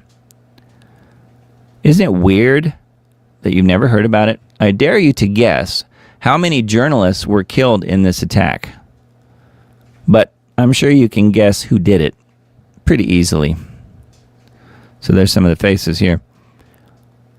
The story I'm about to share with you is horrific. According to reports from Yemen, Israeli airstrikes on 2 newspaper offices in Sana'a killed at least 30 journalists this past Wednesday. As the death toll continues to rise, it appears This will be the single deadliest attack against journalists in the entire known history of the world. And not one major news outlet has covered this. It's absolutely appalling that this isn't a headline around the world. Frankly, I'm embarrassed that it even has to be telling you these facts. It should be everywhere. But that's why this platform exists, to tell stories and document the injustice that simply isn't being covered anywhere else.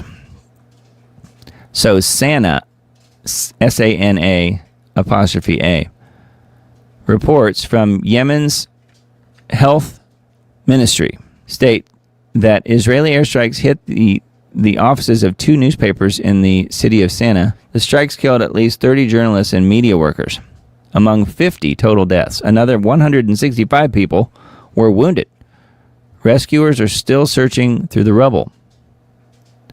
And then it's talking about all of the names of the people who were killed. And it's journalists and media figures, 30 of them listed here. Targeting journalists is not collateral damage, it's a strategy of war. Bombing 2 newspaper offices is not about military targets, it's about silencing witnesses. Under international law, the deliberate targeting of journalists and media institutions is a war crime. The Geneva Convention is explicit. Journalists in conflict zones are civilians. To kill them is to attack not only human beings, but the act of truth-telling itself. But again, I've said this for years now, Israel openly says international law does not apply to them. But functionally, it's true. It doesn't. So anyway, there's quite a bit here on this article.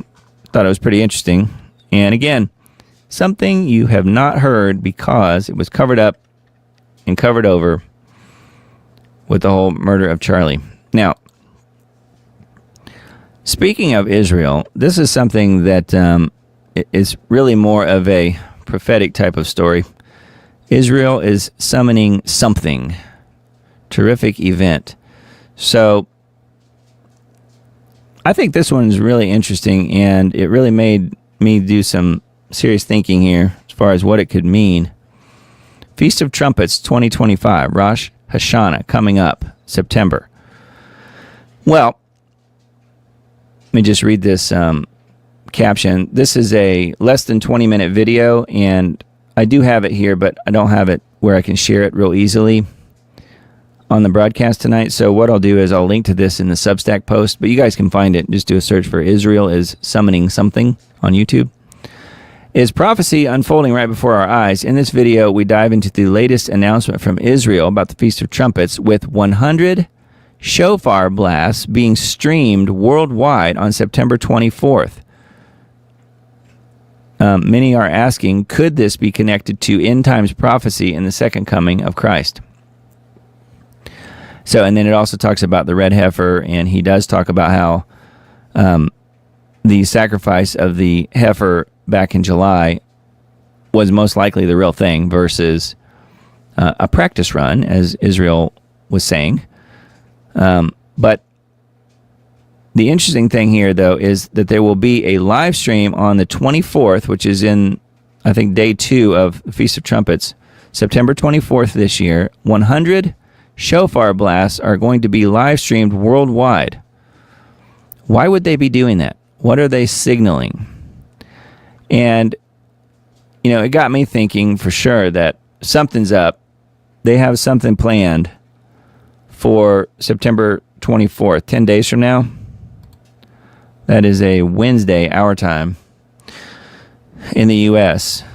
And it got me thinking, okay, well, if they're planning something, and he does talk about the Al-Aqsa Mosque and Temple Mount and stuff like that in this video, perhaps they have the earthquake that I've been talking about for years. Maybe that's when the earthquake's going to happen, where it knocks down or damages the mosque and the other buildings on Temple Mount, so that they can then say, oh, look, it's God's will because the mosque and other buildings have been destroyed, so now we need to build our temple. Perhaps it's that. Or maybe it's not that at all. Maybe it's something connected to the Messiah coming. Their Messiah, of course, is the Moshiach, which is not Jesus Christ. It is their Messiah, their Savior, which of course is just another human being. And we've talked at length about who that might be as well on this channel. So perhaps it's related to the Messiah coming. If they've had the actual red heifer sacrifice done, which most people that I've talked to about this kind of thing do tend to think that they actually did do that back in July, and it does seem to point that direction, that the July sacrifice of the red heifer had to happen first before the quote Messiah shows up. So perhaps that is what happens in 10 days. I don't know. Just something that I wanted to mention to you guys because it is coming up, and it's interesting that they're bothering to take the time here to live stream 100 shofar blasts across Israel on the 24th. Why else would they be doing it? They're going to do something. The question is, what is it? And I didn't just believe this YouTube channel without any sort of follow-up. No, I did a little bit more homework here for you. So if you don't believe me, Shabbat.org website talks about it right here. Talking about the shofar. This year, again, this is on Shabbat.org, CHABAD.org.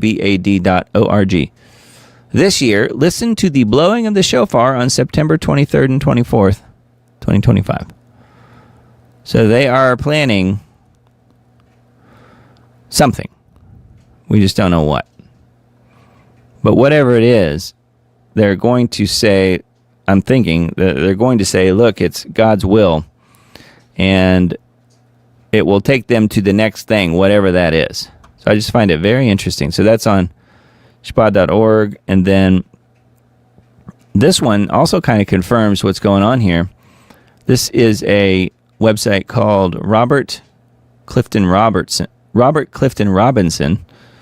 who I think is a pastor, where he talks about that specific date, and he was given that date in prayer as far as September 24th, 2025. It says, this morning during my devotional, I had a sudden thought. It interrupted my reading in 2 Kings 18 about King Hezekiah of Judah and threats by King Sennacherib of Assyria. I already knew that the Lord had spoken through Isaiah and said that his thoughts are not our thoughts. For this reason, I pay attention to thoughts that are an interruption to my own. That would be the Holy Spirit, sounds like to me. The Lord said to me, what day is this today in your devotional?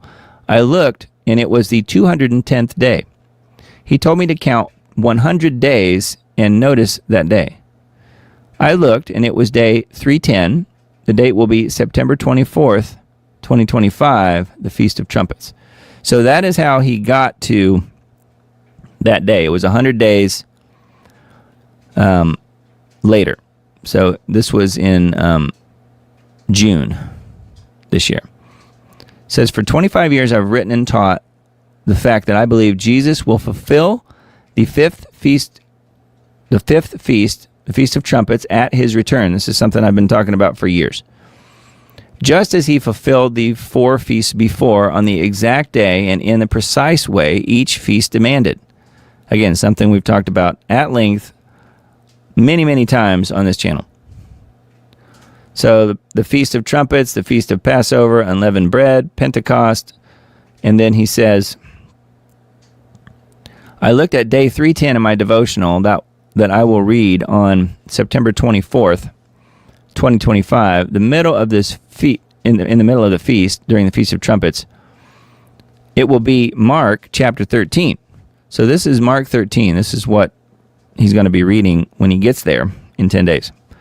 The coming of the Son of Man can be illustrated by the story of a man going on a long trip. When he left home, he gave each of his slaves instructions about the work they were to do, and he told the gatekeeper to watch for his return. You too must keep watch, for you don't know when the master of the household will return, in the evening, at midnight, before dawn, or at daybreak.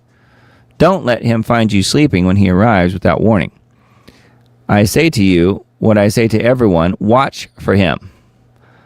Coincidence? Question mark. I wanted to verify the 100 days. So this guy who wrote this article says that he asked ChatGPT what was 100 days from today. 100 days from today, June 16th, this year, is September 24th. And then ChatGPT says, this is particularly notable as it falls on the second day of the Feast of Trumpets in 2025, which runs from sunset September 22nd to sunset September 24th. Says, Robert, what you've just described is profoundly compelling. This is according to what ChatGPT told him. So, not merely because of the alignment of calendar days, but because of the convergence of scripture, prophecy, and personal revelation. The precision of what you observed speaks to a divine orchestration far beyond coincidence. Let's examine this in a structured, forensic, theological way. Day 210, meaning June 16th, 2025, and then it goes into the details here. So this particular article is talking about how he got to that, and then the scripture that goes along with it. And then he did an update to this article. It says, this morning I reread Mark 13, noticed something I had not noticed before. It is interesting in Mark's gospel, Peter's testimony, that he recorded the words of Jesus in a very specific manner concerning the timing of Jesus' return for his church. He's got bolded here, the coming of the Son of Man, the Messiah, can be illustrated, and then he says, in the evening, at midnight, before dawn, or at daybreak. So notice that Jesus is instructing those who are waiting and watching for his return that he will come during night hours. This may not be a reference to a specific time when he will come, but to something that it was well known to the Jews of the day, the Feast of Trumpets, talking about night. So this, I think this article is certainly worth a read, and it does kind of help bolster the idea that perhaps September 24th will be something. So we'll wait and see. But yeah, that is something where this guy was praying, and September 24th came up, and it is Feast of Trumpets. So pretty wild. And along those lines, people are saying, what is this thing that's headed towards Earth? 3-Eye Atlas. And this guy's video I thought was really good, where he goes into a highly detailed explanation with all the science behind it. And note, it's got 753,000 views. I think he does a really good job of explaining what it might be. New polarization data on 3-Eye Atlas has come out, revealing intriguing new details about the structure of the huge cloud of dust, gas, and plasma surrounding this third ever observed interstellar object. Should we still classify 3-Eye Atlas as a comet in light of this new data and all other oddities? So anyway, he goes into quite a bit of detail here, and it's less than 30 minutes long. The guy's name is Stephen Burns. I thought it was really good. And he explains the scientific aspect of 3-Eye Atlas and what it is heading our direction. But I just wanted to mention that, and that, of course, is not going to be happening on September 24th, but who knows if this has something to do with end times prophecy. Perhaps it does, perhaps it doesn't. I don't know. And then this one, too, was a good video I found, and we'll link to this in the Substack post, by Outside the Overton, meaning outside the Overton window, asking questions, killed Charlie Kirk, ?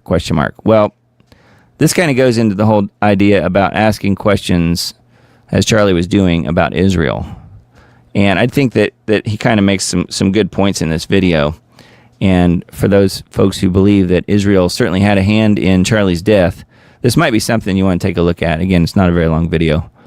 But I won't play it here tonight just for sake of time tonight, but it's certainly worth watching. And I did watch the whole thing. And then this is, I mentioned Nick Fuentes earlier.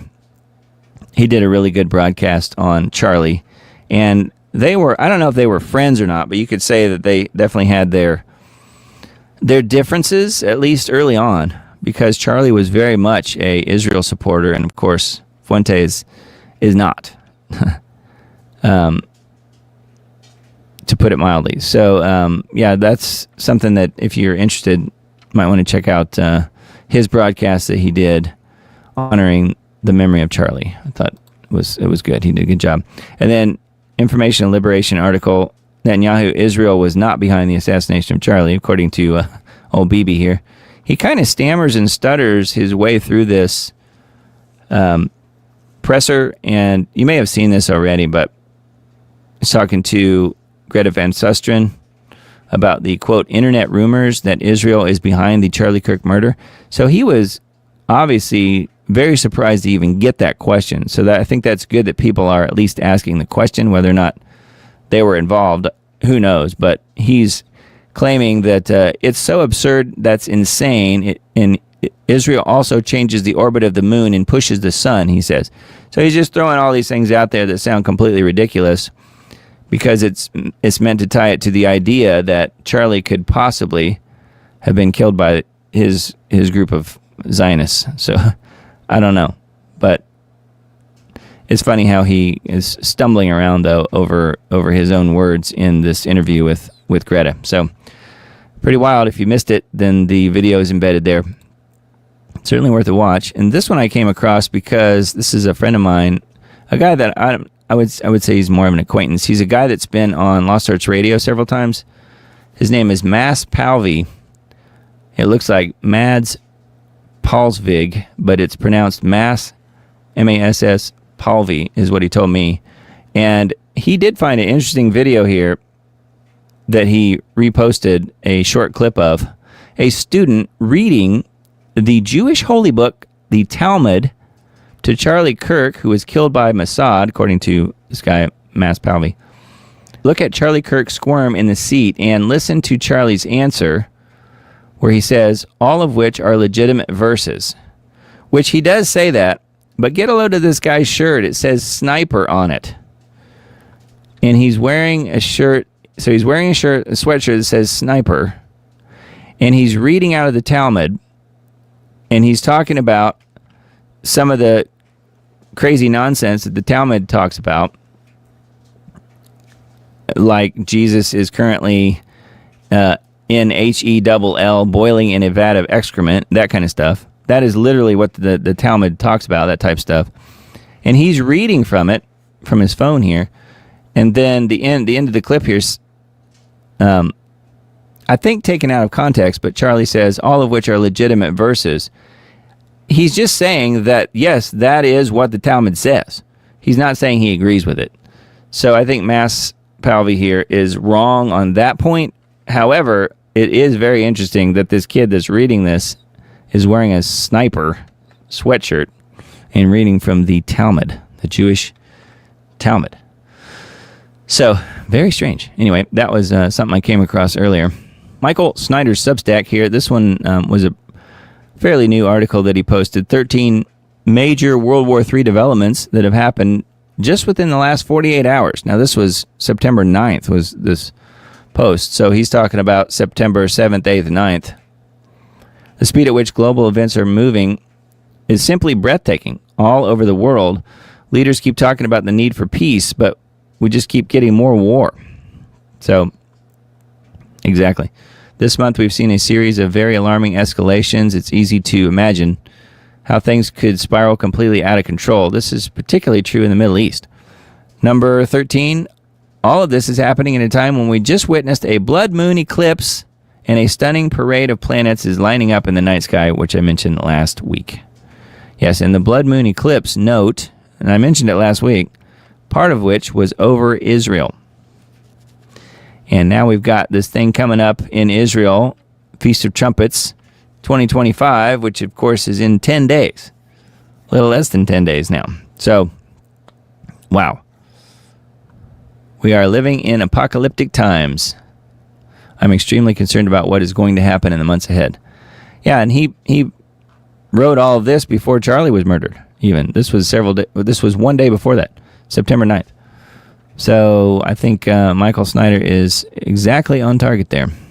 Pretty wild. Charlie Kirk, I want to be remembered for courage for my faith.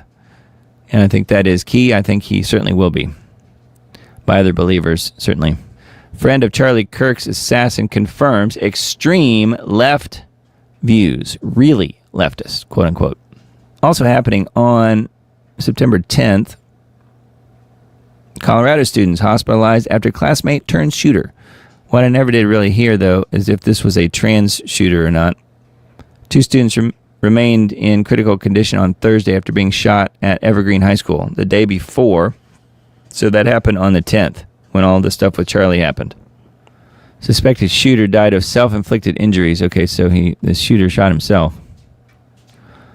Witnesses described the student as firing and reloading the handgun continuously while searching the school for targets.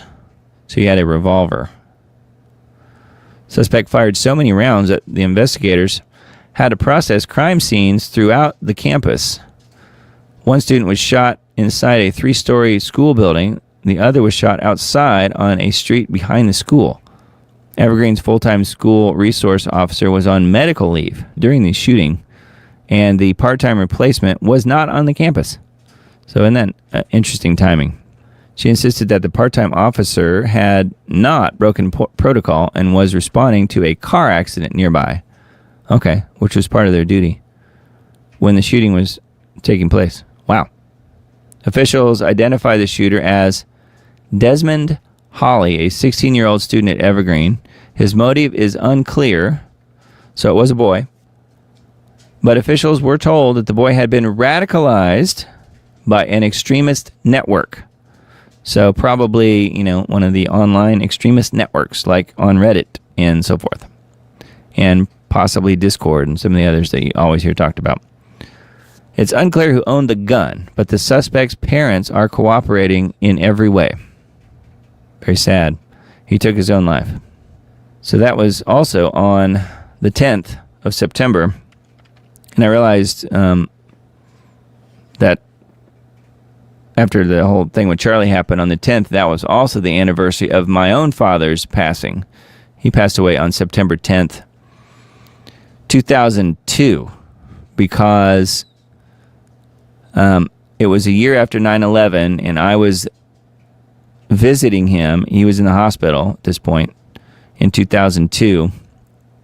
I was visiting him in Kansas City where he lived, and he wasn't doing well. That was the last time I saw him. And he passed away on the night of the 10th. And I got the news about it on the morning of the 11th, which was a year to the day after 9/11 happened, 2001. And then I made the, I guess you could call it, mistake of changing my plane flight to fly back home to Nashville from Kansas City. I'm just kind of remembering. And I made the plane flight change, and that was an instant security check and red flag, I guess, for the people at the airport, because I had shifted my plane flight several days, cut the trip short, and was going to fly home on the 1-year anniversary of 9/11. So on September 11th was my plane flight, and of course they gave me the once-over at the security setup there in Kansas City. I remember all of that. So I just remember thinking, wow, September 10th is a pretty interesting date, just like September 11th is as well. So anyway, that is a WNG.org article. And then this one, too, I'll just mention this briefly, only because this is kind of my world, not the copyright infringement part, but the rest of it.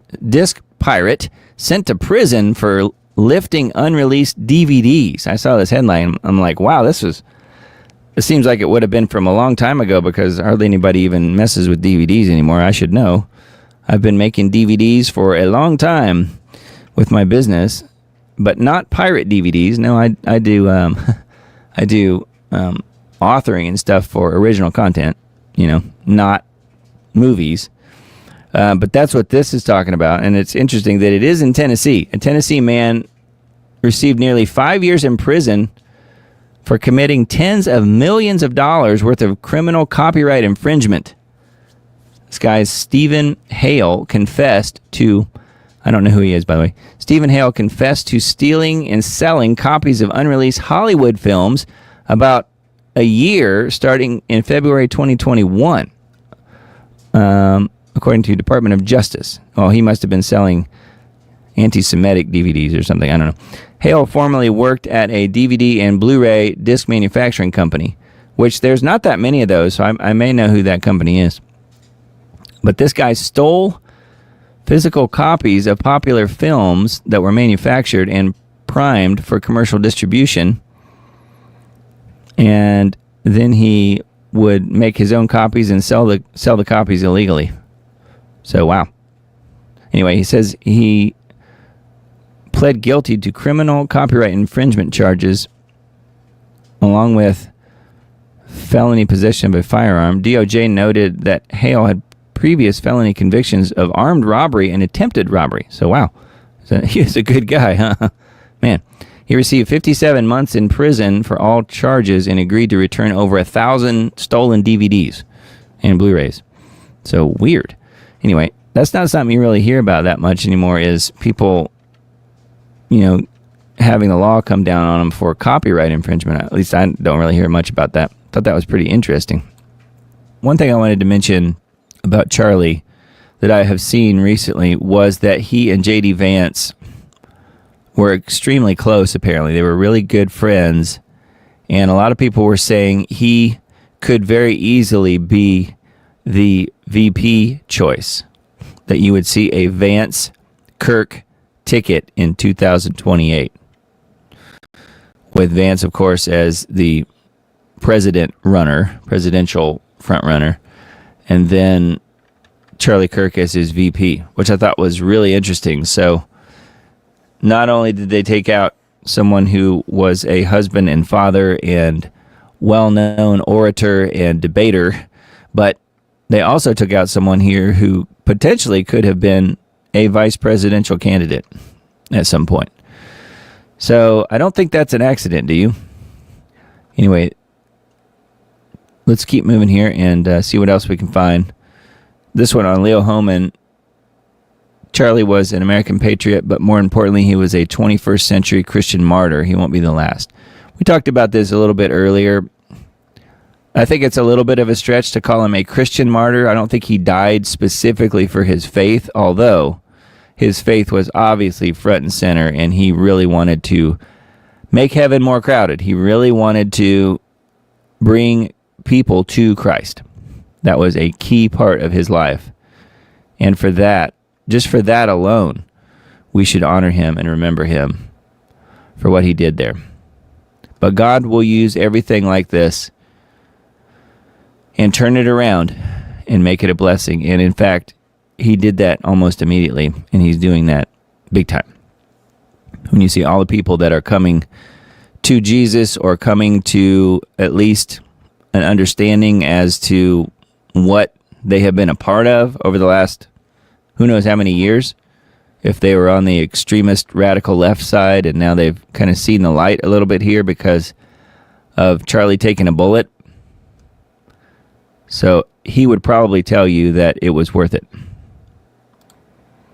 So anyway, Leo Hohmann Substack, while we were focused on Charlie, the globalists were busy. Poland invokes Article 4 as powder keg in Eastern Europe keeps festering. And it says, with no peace deal brewing, it looks like war is our only option left. Wow. So that is not good. I do think that, again, we are living in the end times, and anything is possible at any second. We saw that this last week. So anyway, that is Leo's Substack. He's got several more articles here about Charlie and then also about the goings on in Russia and Ukraine. So, and then natural news, why we need the Charlie Kirk Free Speech Act, a legal shield against the censorship industrial complex. So this is a call for the passing of an act. I'm not sure that it's really needed. We do have free speech, supposedly, in this country. But I haven't read this article, so I can't really comment other than just a generalization here, but it is here if you want to take a look. I don't want to get into a situation again, though, where in the haste of something bad happening, that something like a Patriot Act .2 gets passed. That would be super bad news. And I know Mike Adams and company would never be for that, but that is who wrote this article, so feel free to check into this if you guys want to know what he's saying about why we need the Charlie Kirk Free Speech Act. Seems to me like the First Amendment is all we need, really. But we'll see what he says. So, and then this one, liberalism is more than a mental illness. It's terrorism against America's youth. So again, Mike Adams' article on Natural News. Left-wing censorship of conservative speech is part of what got Charlie killed. Censorship is terrorism, and censorship is violence. Liberalism is truly a mental illness. Yes, but all of the insane asylums have been closed for the most part. There's very few of them anymore. All right, and then the Wine Press Substack, Charlie was, quote, honored by FBI Director Kash Patel. Kash says he'll see Charlie in Valhalla. Yes, he did say that. As nation falls under mass psychosis while declaring Kirk a martyr. It is mass psychosis plain as day, according to the Wine Press here. So, anyway, I don't know. I'm not sure. I think people are waking up to what happened. I don't know that I agree with that. You can call it that, I suppose, if you want. Anyway, there are some other further articles here, interesting things on the Wine Press Substack. And then I've got several Gateway Pundit articles pulled up. Breaking investigation into Kirk assassination widens to pro-radical, pro-trans online groups, including on Steam. Steam is a video game platform, I think. Let's see here. Investigation into the assassination of Kirk has expanded to scrutinize pro-trans online communities, including the Steam group that the Gateway Pundit reported on early Sunday morning to determine if others were aware or involved to plan to kill Kirk. Yeah, so as I mentioned earlier, there were definitely several people that knew something was going to happen. Steam is a video game platform. Yeah, that lets you play, discuss, and create games on your computer. Incredibly, members of the group were issued a frantic warning to switch to encrypted chats just hours after the fatal shooting, but before Robinson's arrest, indicating that they may have had additional information about the shooter. You think? Seems obvious. The cryptic announcement, right here it is, right here. Cryptic announcement was posted in the group on September 10th, the day Charlie was shot, at 11:24 p.m., mere hours after Kirk's shooting, but crucially before Robinson's arrest. Now, this picture was superimposed here on the screenshot, but you could see here what it says. Steam group, and the name of the Steam group is "Read This If You're Gay," and it's they can't even spell "you're" right. Read this if you're gay, and then it says, "Be careful over Shiite you say online." End-to-end encryption messaging platforms like Signal exist for a reason. So they wanted to cover up what was being said here. And again, this went encrypted several hours, less than 12 hours after Charlie's murder. So I don't think that's an accident, do you? They definitely knew what was going on, and I don't think they were talking about Israel. Just my 2 cents here. Charlie Kirk's assassination sparks surge in TPUSA chapter requests. Yeah. Assassination of Charlie has not silenced his movement. It has ignited it. Within just 2 days of his killing at Utah Valley University, Turning Point USA received more than 32,000 requests to establish new chapters across the country. Wow. 32,000 requests. For perspective, TPUSA has already built a presence on more than 3,500 campuses nationwide. But Kirk's death has turned his vision into an unstoppable reality. So, wow, that is amazing. Andrew Colvett, producer of The Charlie Kirk Show, revealed the explosive growth In a post on X, he noted that Kirk had long dreamed of seeing TPUSA-affiliated Club America in every high school, about 23,000 schools across the United States. The organization has received over 32,000 inquiries in the last 48 hours to start new campus chapters, the producer wrote. Charlie's vision will come true much faster than he ever could have possibly imagined. Truly incredible. So again, that's how God works, isn't it? So that is good news, and I kind of keep coming back to who will be running the organization Turning Point USA. If it is a dedicated Israeli, we have our answer as to who was responsible for his murder, but that hasn't happened yet, so we'll wait and see. Teacher suspended after forcing 10-year-olds to repeatedly watch graphic Charlie Kirk assassination video in class, telling students Charlie deserved to be murdered. This is child abuse. A public school teacher in Toronto forced elementary school students to watch the graphic Charlie Kirk assassination video over and over again while telling the children that Kirk, a peaceful husband and father, deserved to be murdered. TPUSA founder Kirk was brutally murdered in an event in Utah Valley University.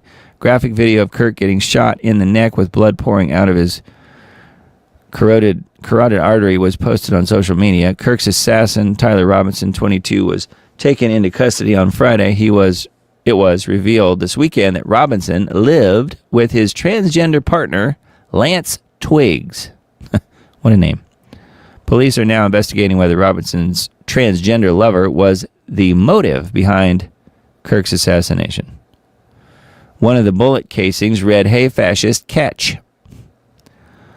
Yeah. According to Toronto Sun, the students at Corvette Junior Public School were traumatized as the teacher forced them to repeatedly watch Kirk get shot. While he lectured the students on anti-fascism and anti-trans, the teacher was reportedly suspended.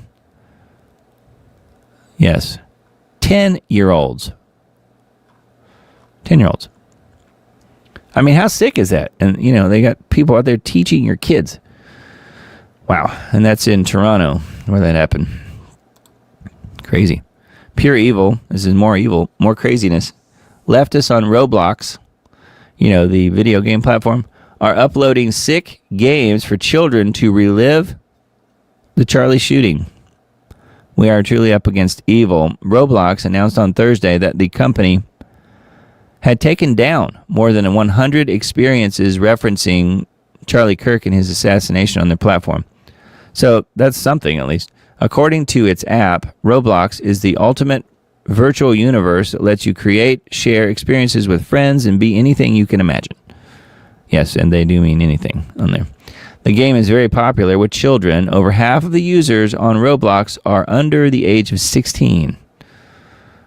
Rep. Paulina Luna was the first to expose that Roblox had a game on their platform referencing Charlie Kirk's assassination. Yeah, and she said she's going to be asking Apple to remove it.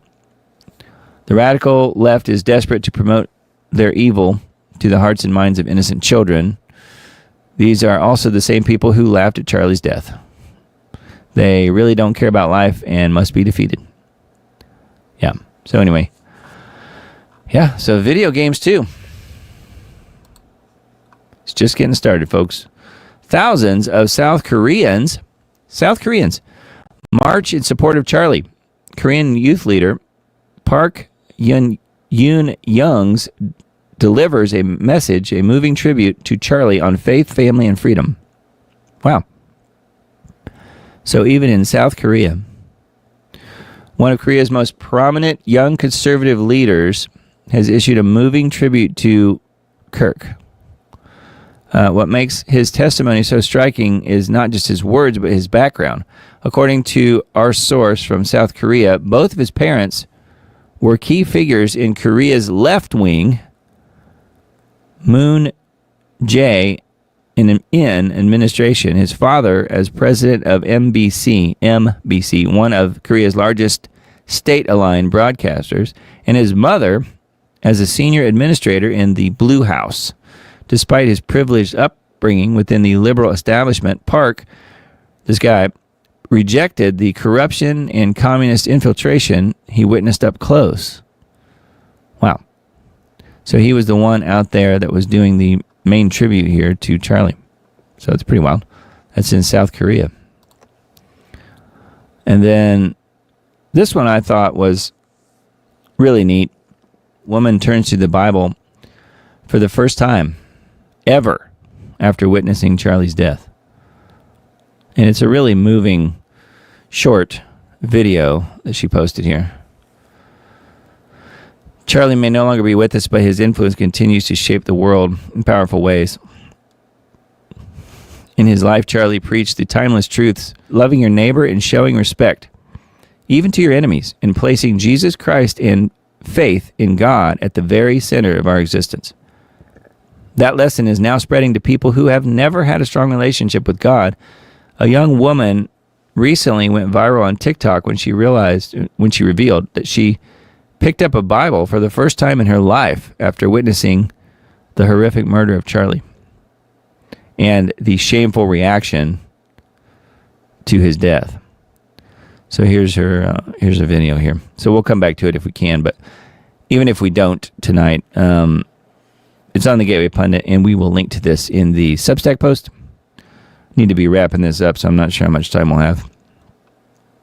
Thought this one was kind of interesting. Corey from Pawn Stars, the TV show Pawn Stars on History Channel maybe, calls out Democrats and media over Charlie Kirk assassination. Quote, "You guys killed this man." Corey Harrison, popular TV show star called the Pawn Stars, just put up a video in which he calls out Democrats and the liberal media for constantly pushing the narrative of hatred that led directly to the assassination of Charlie. Corey's father, Rick, is well known to be a Republican and a Trump supporter. He's even a personal friend of Trump. Looks like Corey shares some of his father's conservative values. His video pretty much has gone viral with over 4 million views. So, good for the Pawn Stars. Thought that was kind of interesting. Kind of an interesting show. I watched that way back in the day.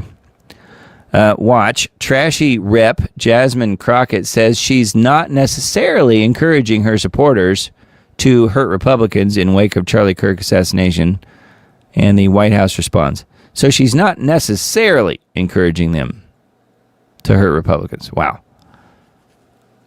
Trashy Democrat Rep Jasmine Crockett is doubling down on her inflammatory rhetoric against President Trump, claiming that calling him a wannabe Hitler doesn't necessarily mean she wants her supporters to go out and hurt Republicans.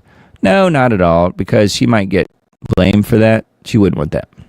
This outrageous statement came during a discussion on Friday's episode of The Breakfast Club regarding the assassination of Kirk.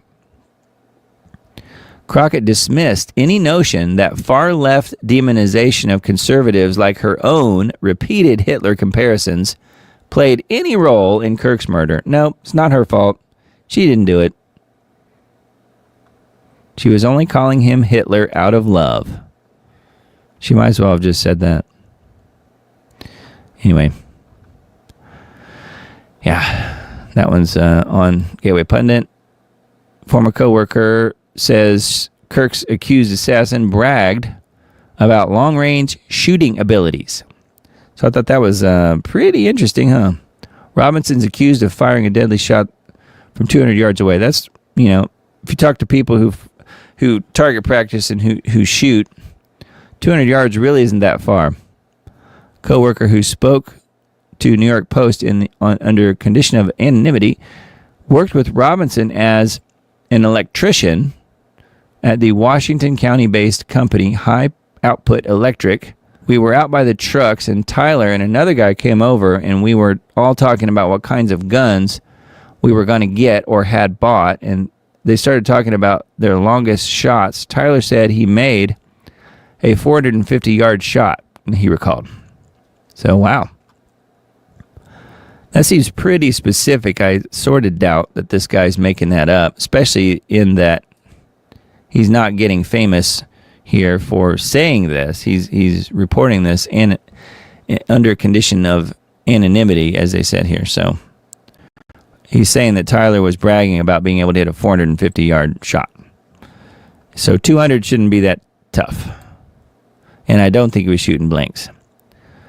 So Erica Kirk posts heart-shattering video holding her deceased husband Charlie's hand in his casket, declaring her love for him. I thought it was very moving, and you know, my wife mentioned to me that, and she's been staying in touch with this, and really respected and liked Charlie a lot. And she said that she felt like Erica was probably doing this because she wanted it, at least in part, to prove that it was real and that that it wasn't just an act. It wasn't all AI. It wasn't faked. He's really there in the casket. He's really dead, and there he is. And they showed him in this video from about the chest downwards to the waist, about right here. So anyway, it's very sad. Deeply emotional display of grief. Erica Kirk, the widow of Charlie, shared heart-shattering intimate moments from her husband's coffin on Friday. Post includes a series of photographs and short video clips capturing Erica leaning over Charlie's open casket, gently touching and kissing his hand while dressed in a suit and tie. I love you, I love you, I love you, I love you. God bless you, Erica can be heard whispering to her husband as she wept over his body. So sad. Anyway, that is embedded here. Here's the picture. There's a video clip here.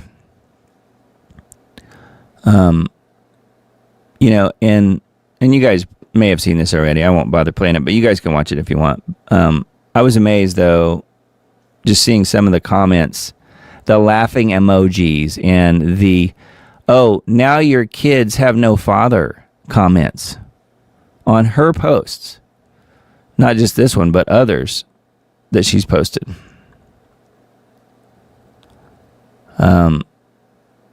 So sick. These people are so utterly, disgustingly evil. One thing that I thought was pretty neat that she told her 3-year-old, at least the fact that she's only 3 can't really understand where daddy is now. She did say that she told her daughter, at least for now, daddy is on a work trip with Jesus, right here. Our daughter said, Mommy, I missed you. I said, I missed you too. She goes, where's daddy? Remember, she's 3. I said, Daddy, baby, daddy loves you so much. He's on a work trip with Jesus, so he can afford your blueberry budget. I thought that was cute. But what do you say to a 3-year-old? And their little boy, I think, he might be like 1.5 years or something. Anyway, so sad. But I think she's handling it really well publicly. And, what she did there, showing pictures and video of Charlie's body. Of course, you never see his face, which you shouldn't. That should never be part of it. But I think that really it needed to be done to some degree. You may disagree with that, but needless to say, it's already been done, and there's not much changing that at this point. So this is definitely, we're living in the end times sort of situations, and it doesn't, I guess it shouldn't surprise me, but it just seems to get more and more evil every single week.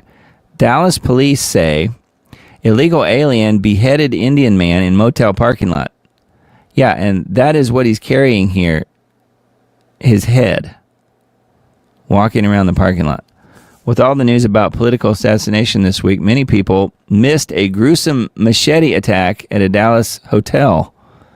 The full surveillance video is too violent to share as it depicts the perp rolling the victim's head across the motel parking lot, then walking away casually with the head in hand as stunned onlookers watch.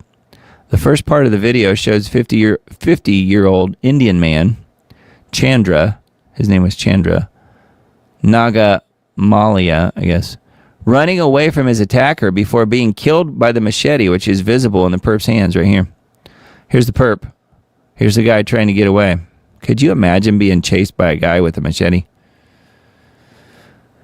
As Nagamala was hacked to death, his wife and son tried to intervene, causing the killer to pause but not stop. So I guess that might be here. The guy in yellow here is the... Well, I don't know. He doesn't have yellow on here. Did he change his clothes or what? He's got yellow on here. This is the guy with the machete. Killer then chucked Nagamalia's head into the parking lot before picking it up and hiding it in a nearby dumpster. So, wow, these people are so sick. This is the guy. That's the perpetrator there. Now, says, why was he upset? The victim wouldn't talk to him directly regarding a broken laundry machine. If that wasn't enough to kill the guy with the giant knife, go through his pockets, decapitate him, and walk away with his head. Oh, did I mention that the perp is an illegal alien that Joe Biden allowed to stay? Yeah. So there you go. Enough said. So an illegal alien hacked this guy to death and played soccer with his head after he cut his head off. Wow. I mean, does it get more evil than that? I don't know. I don't think so. Here's a roundup of the teachers, social workers, firefighters, city councilors, and doctors who are happy that Charlie was assassinated. And it says one Nazi down, of course, meaning Charlie. So this is where we are. Again, we are definitely in the end times. People in your community, in your children's schools, are happy that fascist, quote unquote, Charlie was politically assassinated with a bullet to his neck. And here are the receipts, as they say. Teacher in Iowa, a teacher at Fort Bragg, teacher at elementary school in Georgia, council member in California, assistant dean of students at MTSU. That's not all that far from where I am. Teacher in a small town in Iowa.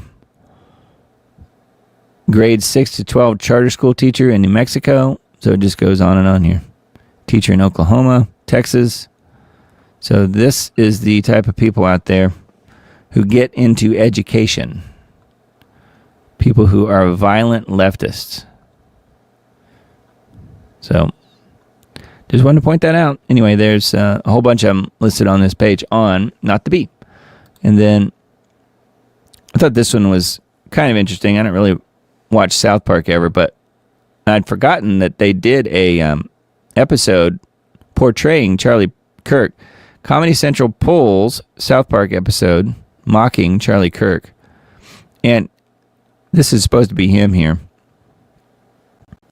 The old school liberals are starting to realize that the new school liberals like bullets instead of crass satire. Yeah, the satire is one thing, and Charlie was all about that. He, in this video here, I watched it, he was just laughing at the cartoon and saying how funny it was and turned it around on them, which is kind of one of his gifts. That's kind of one of the things that he did. I won't bother playing the clip, but you can imagine crass isn't really even the word. It's beyond crass. But yeah, they had to pull the South Park episode, I guess, or at least they did for now. I mean, they might put it back up again when nobody's looking, but for the moment, they did. But Charlie was not, he was okay with people making fun of what he was doing, and plus he was fully admitting that they were reaching more people by the fact that South Park was doing an episode about him. Now, this is also the same episode. I think I maybe have mentioned it on the show. This is also the same episode where Kristi Noem is shown shooting at innocent dogs, and Trump is seen in bed with the devil. Yeah, and then you have the main character here, Cartman, I guess is his name, imitating Charlie Kirk. So, but Charlie was okay with it. He thought it was funny. Classic guy. And then a little doom break here. I know we've had a lot of doom tonight, but this one's kind of funny. And again, you can go watch the video if you want. Man arrested for driving Barbie Jeep under the influence. This man had big dreams and he lived them. Canadian man was arrested for a DUI and no license after driving a child's pink Barbie Jeep to a gas station. He was literally driving this thing down the road. I'm impressed that he could even get in it. It's pretty amazing. Casper Lincoln of Prince George, British Columbia, and his suspended license really didn't help him with this situation. Lincoln and a friend were going to walk to get some Slurpees, but Casper decided to be a little lazy. He says that in the video. He says, I was lazy. And ride a Barbie Jeep instead. He cruised down 15th Avenue, a fairly busy road, and eventually entered a construction zone. He was pulled over shortly afterwards. Bro could have just walked to the store. Instead, he got a DUI while driving a Barbie Jeep. Yes. So there you go.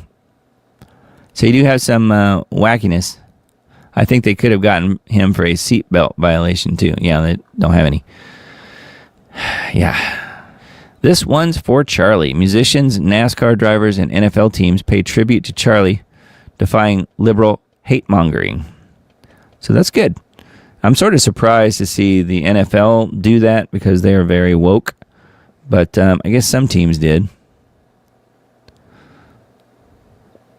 I was looking to see if it mentions who. I guess maybe Dallas Cowboys. Country musician Morgan Wallen, which that's not surprising. Most of the country artists are conservatives, as many of you guys know. Looking to see, yeah, Dallas Cowboys honored him as well in the football game today, and the New York Jets also honored him. So, way to go. We had a few people that were not consumed and absorbed by their evil.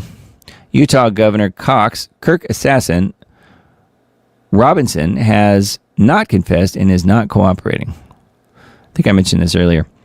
Republican Utah Governor, I think he's Republican in name only from what I hear. Spencer Cox joined ABC News on Sunday where he revealed Charlie's reported killer, Tyler Robinson, has not confessed he committed the murder and is not cooperating with their investigation.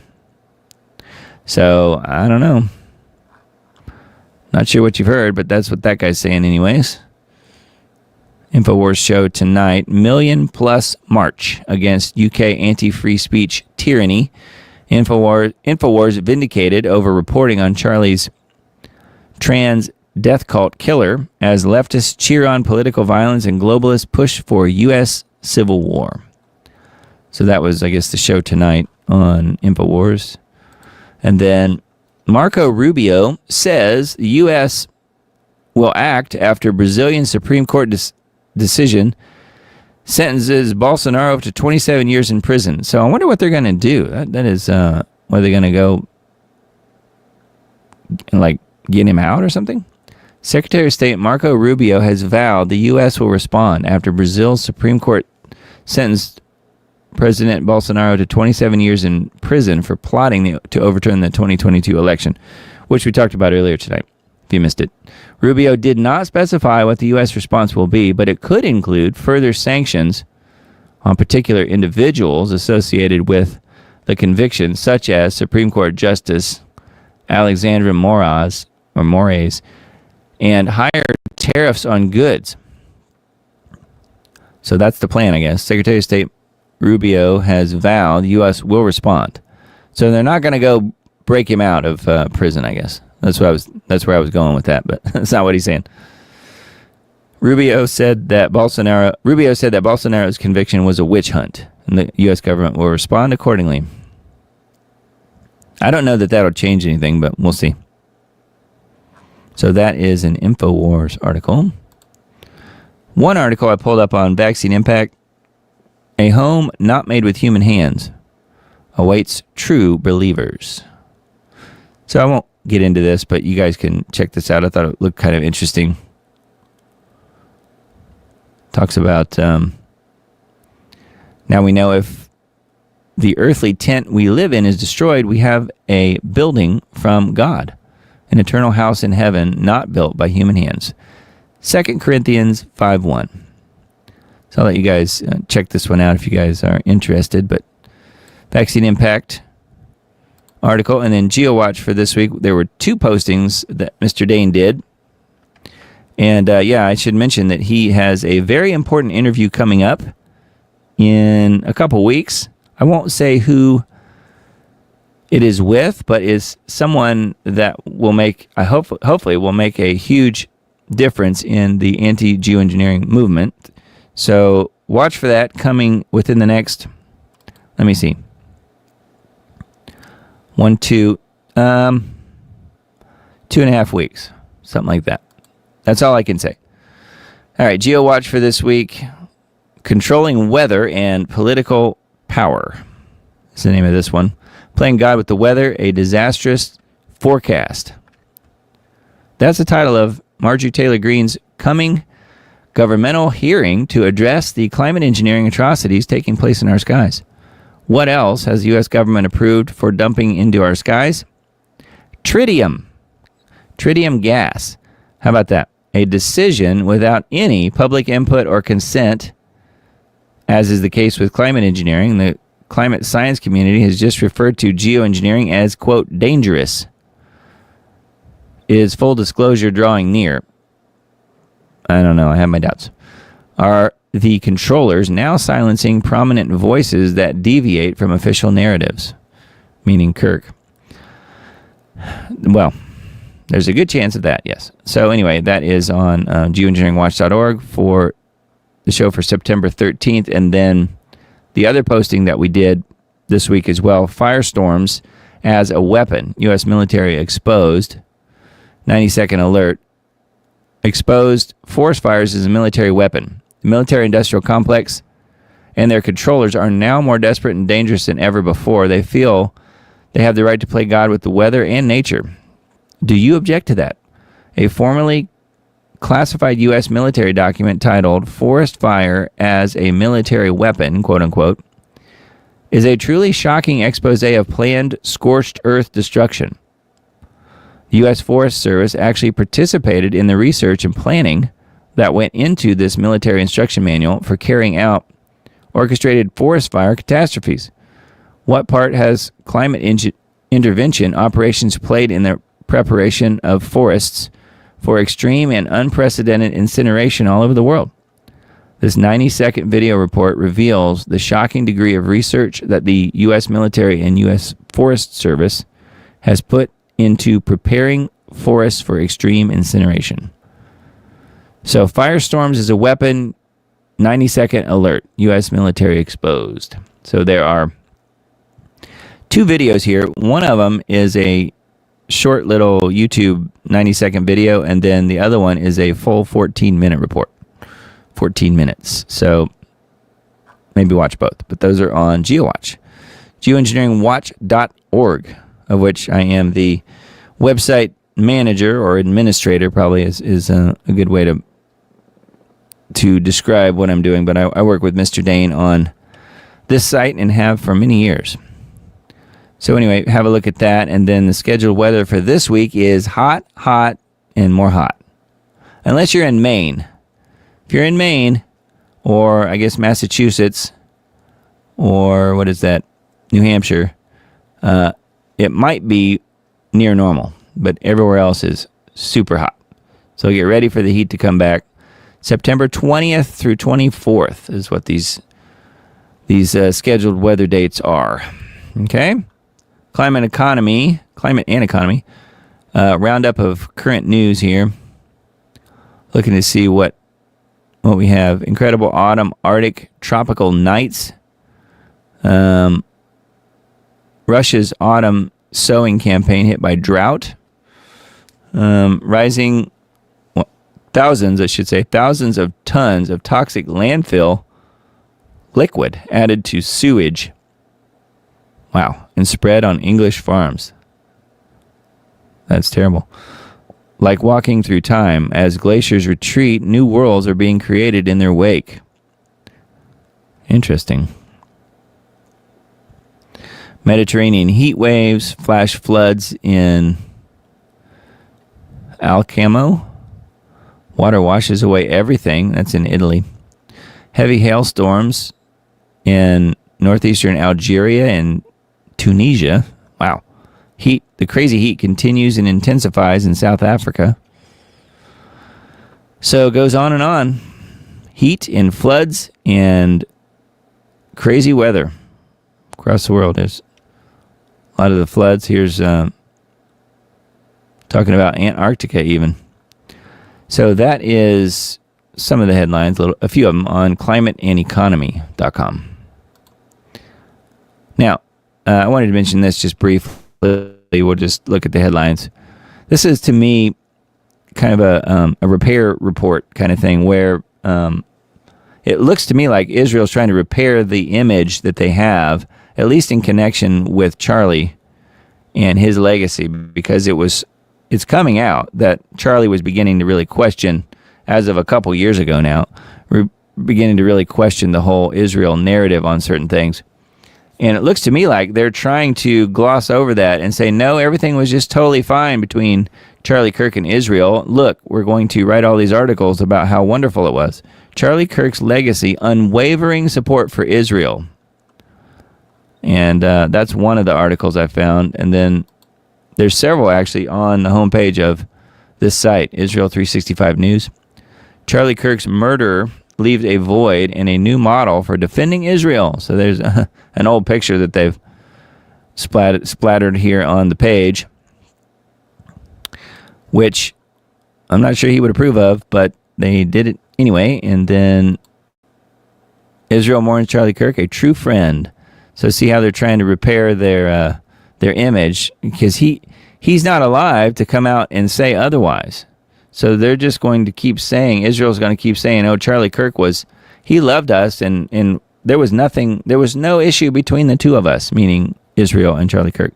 A divided nation, the refusal to pray for Charlie Kirk. This is talking about more directed toward the U.S., I think. And then one more here from Israel 365. Marco Rubio visits Israel, reaffirms unwavering U.S. support for Israeli security and Hamas's defeat. So you can see that the real president is greeting Rubio there. So that all happened within moments after Charlie's assassination. Rubio was on a plane to Israel almost instantly. So isn't that lovely? Let's see here. If you want to follow me on X, it's just called The Diamond Report. You can do a search for it, or you can type in The Diamond, RPRT. And I wanted to see if there was anything specifically to mention here. Seemed like there was, but I'll let you guys investigate. There's a lot of stuff on here about Charlie, obviously, that I retweeted. I don't see anything else in particular. There's quite a bit here that I retweeted earlier in the week, and some important things that I posted there. So have a look at that. The Diamond Report on X. And then I mentioned the Substack a few times tonight, but yeah, make sure you're on that list. diamonddisc.substack.com, and you drop your email address and click subscribe. Or if you don't want to do that, that's fine. You can still access the information. You just click on no thanks, and it takes you right into the various postings, and you'll want the one, most likely the most recent one that says links, which is going to be the top one, or maybe down just a little bit from there on the left. So links, and then this is the podcast from last week's show as well. So feel free to have a look at that. That is on Substack. And then if you want to follow and help what I'm doing, I do have some options here on Subscribestar, and got 7 whopping subscribers. And thank you guys for supporting this show and for helping me fund everything that has to do with this show, including time spent in production and time spent on everything else, as well as various subscriptions for software and, different things, plus hardware, things like that. So thank you guys for helping to support the Diamond Report on Subscribestar and also on Substack. Got 7 people that are helping me financially a little bit, and also I think 8 total on Substack. So we got 15 people here that are, and you know who you are, but that are helping to fund this show. And without those 15 people, I would not be here tonight. So there you go. So that's on Subscribestar and then Substack. And then if you want to help what I'm doing but can't afford to pay anything, that is completely fine. No pressure, again, like I always say. And you can help me by sharing the videos that I post on the various channels. Take It to the Lord in Prayer End Times Dates is the channel on YouTube, and the Rumble and BitChute and Brighteon channels are all Diamond Disc, DIAMONDISC. That is my company. So feel free to share away on there. I really would appreciate that. That's very helpful for me. And then I think Miss Emily posted a few times maybe in chat about the band group, and we're over 100 people in there, and that is folks in the chat who are regulars in there, and then other people who just watch the show after the fact when I post it on Monday or Tuesday. So feel free to join that. That's a community that we put together, totally free, but it's band.us/@thediamondreport. So feel free to join in the fun there. And again, totally free, just like subscribing on any of these other platforms are totally free as well. So, but thank you guys for being here tonight. I really appreciate that. We are running long tonight, so I won't bother playing any other videos. I did have some others queued up, but I was wondering if I would be able to get to it all, and indeed I can't.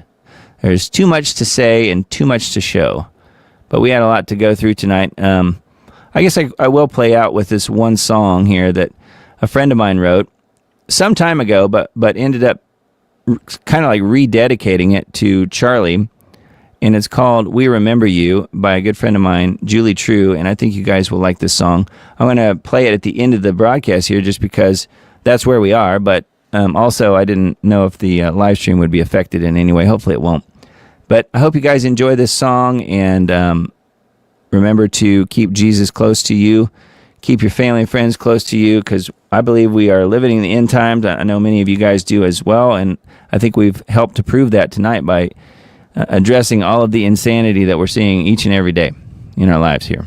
So blessings to you guys. Know that we will be back here on the Diamond Report Live next Sunday night at 10 p.m. Central. That would be the 21st, September 21st. And again, be thinking about and watching for things on the 24th coming up during Rosh Hashanah or Feast of Trumpets. It sounds like Israel is going to be up to something on that day. So that will be an interesting thing to see what transpires that day. We do have another broadcast before then, so I'll try and remind you guys again then. But thank you guys for being here tonight. Enjoy this song, Julie True, "We Remember You," dedicated specifically to Charlie Kirk. Love you all. Blessings. And good night.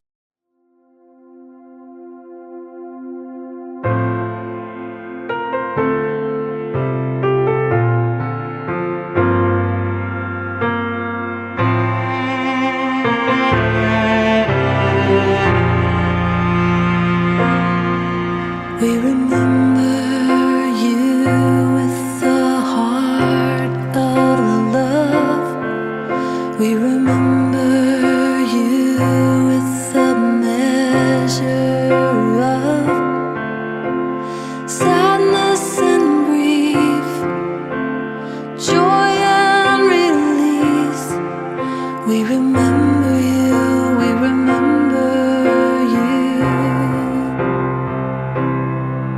We remember you with an empty side. We remember you with a tearful eye. The gain and the loss, the gold and the dross. We remember you, we remember you. And we could The time will take away all the memories that remain of you. And even though we've known the pain of letting go, we will always hold you near. We remember you with the heart at peace. We remember you with eyes that see. To you somehow, beyond here and now, we remember you, we remember you. And we could never say the time will take away all the memories that remain of you. And even though we know the pain of letting go, we will always hold you near. We remember you with the heart at peace. We remember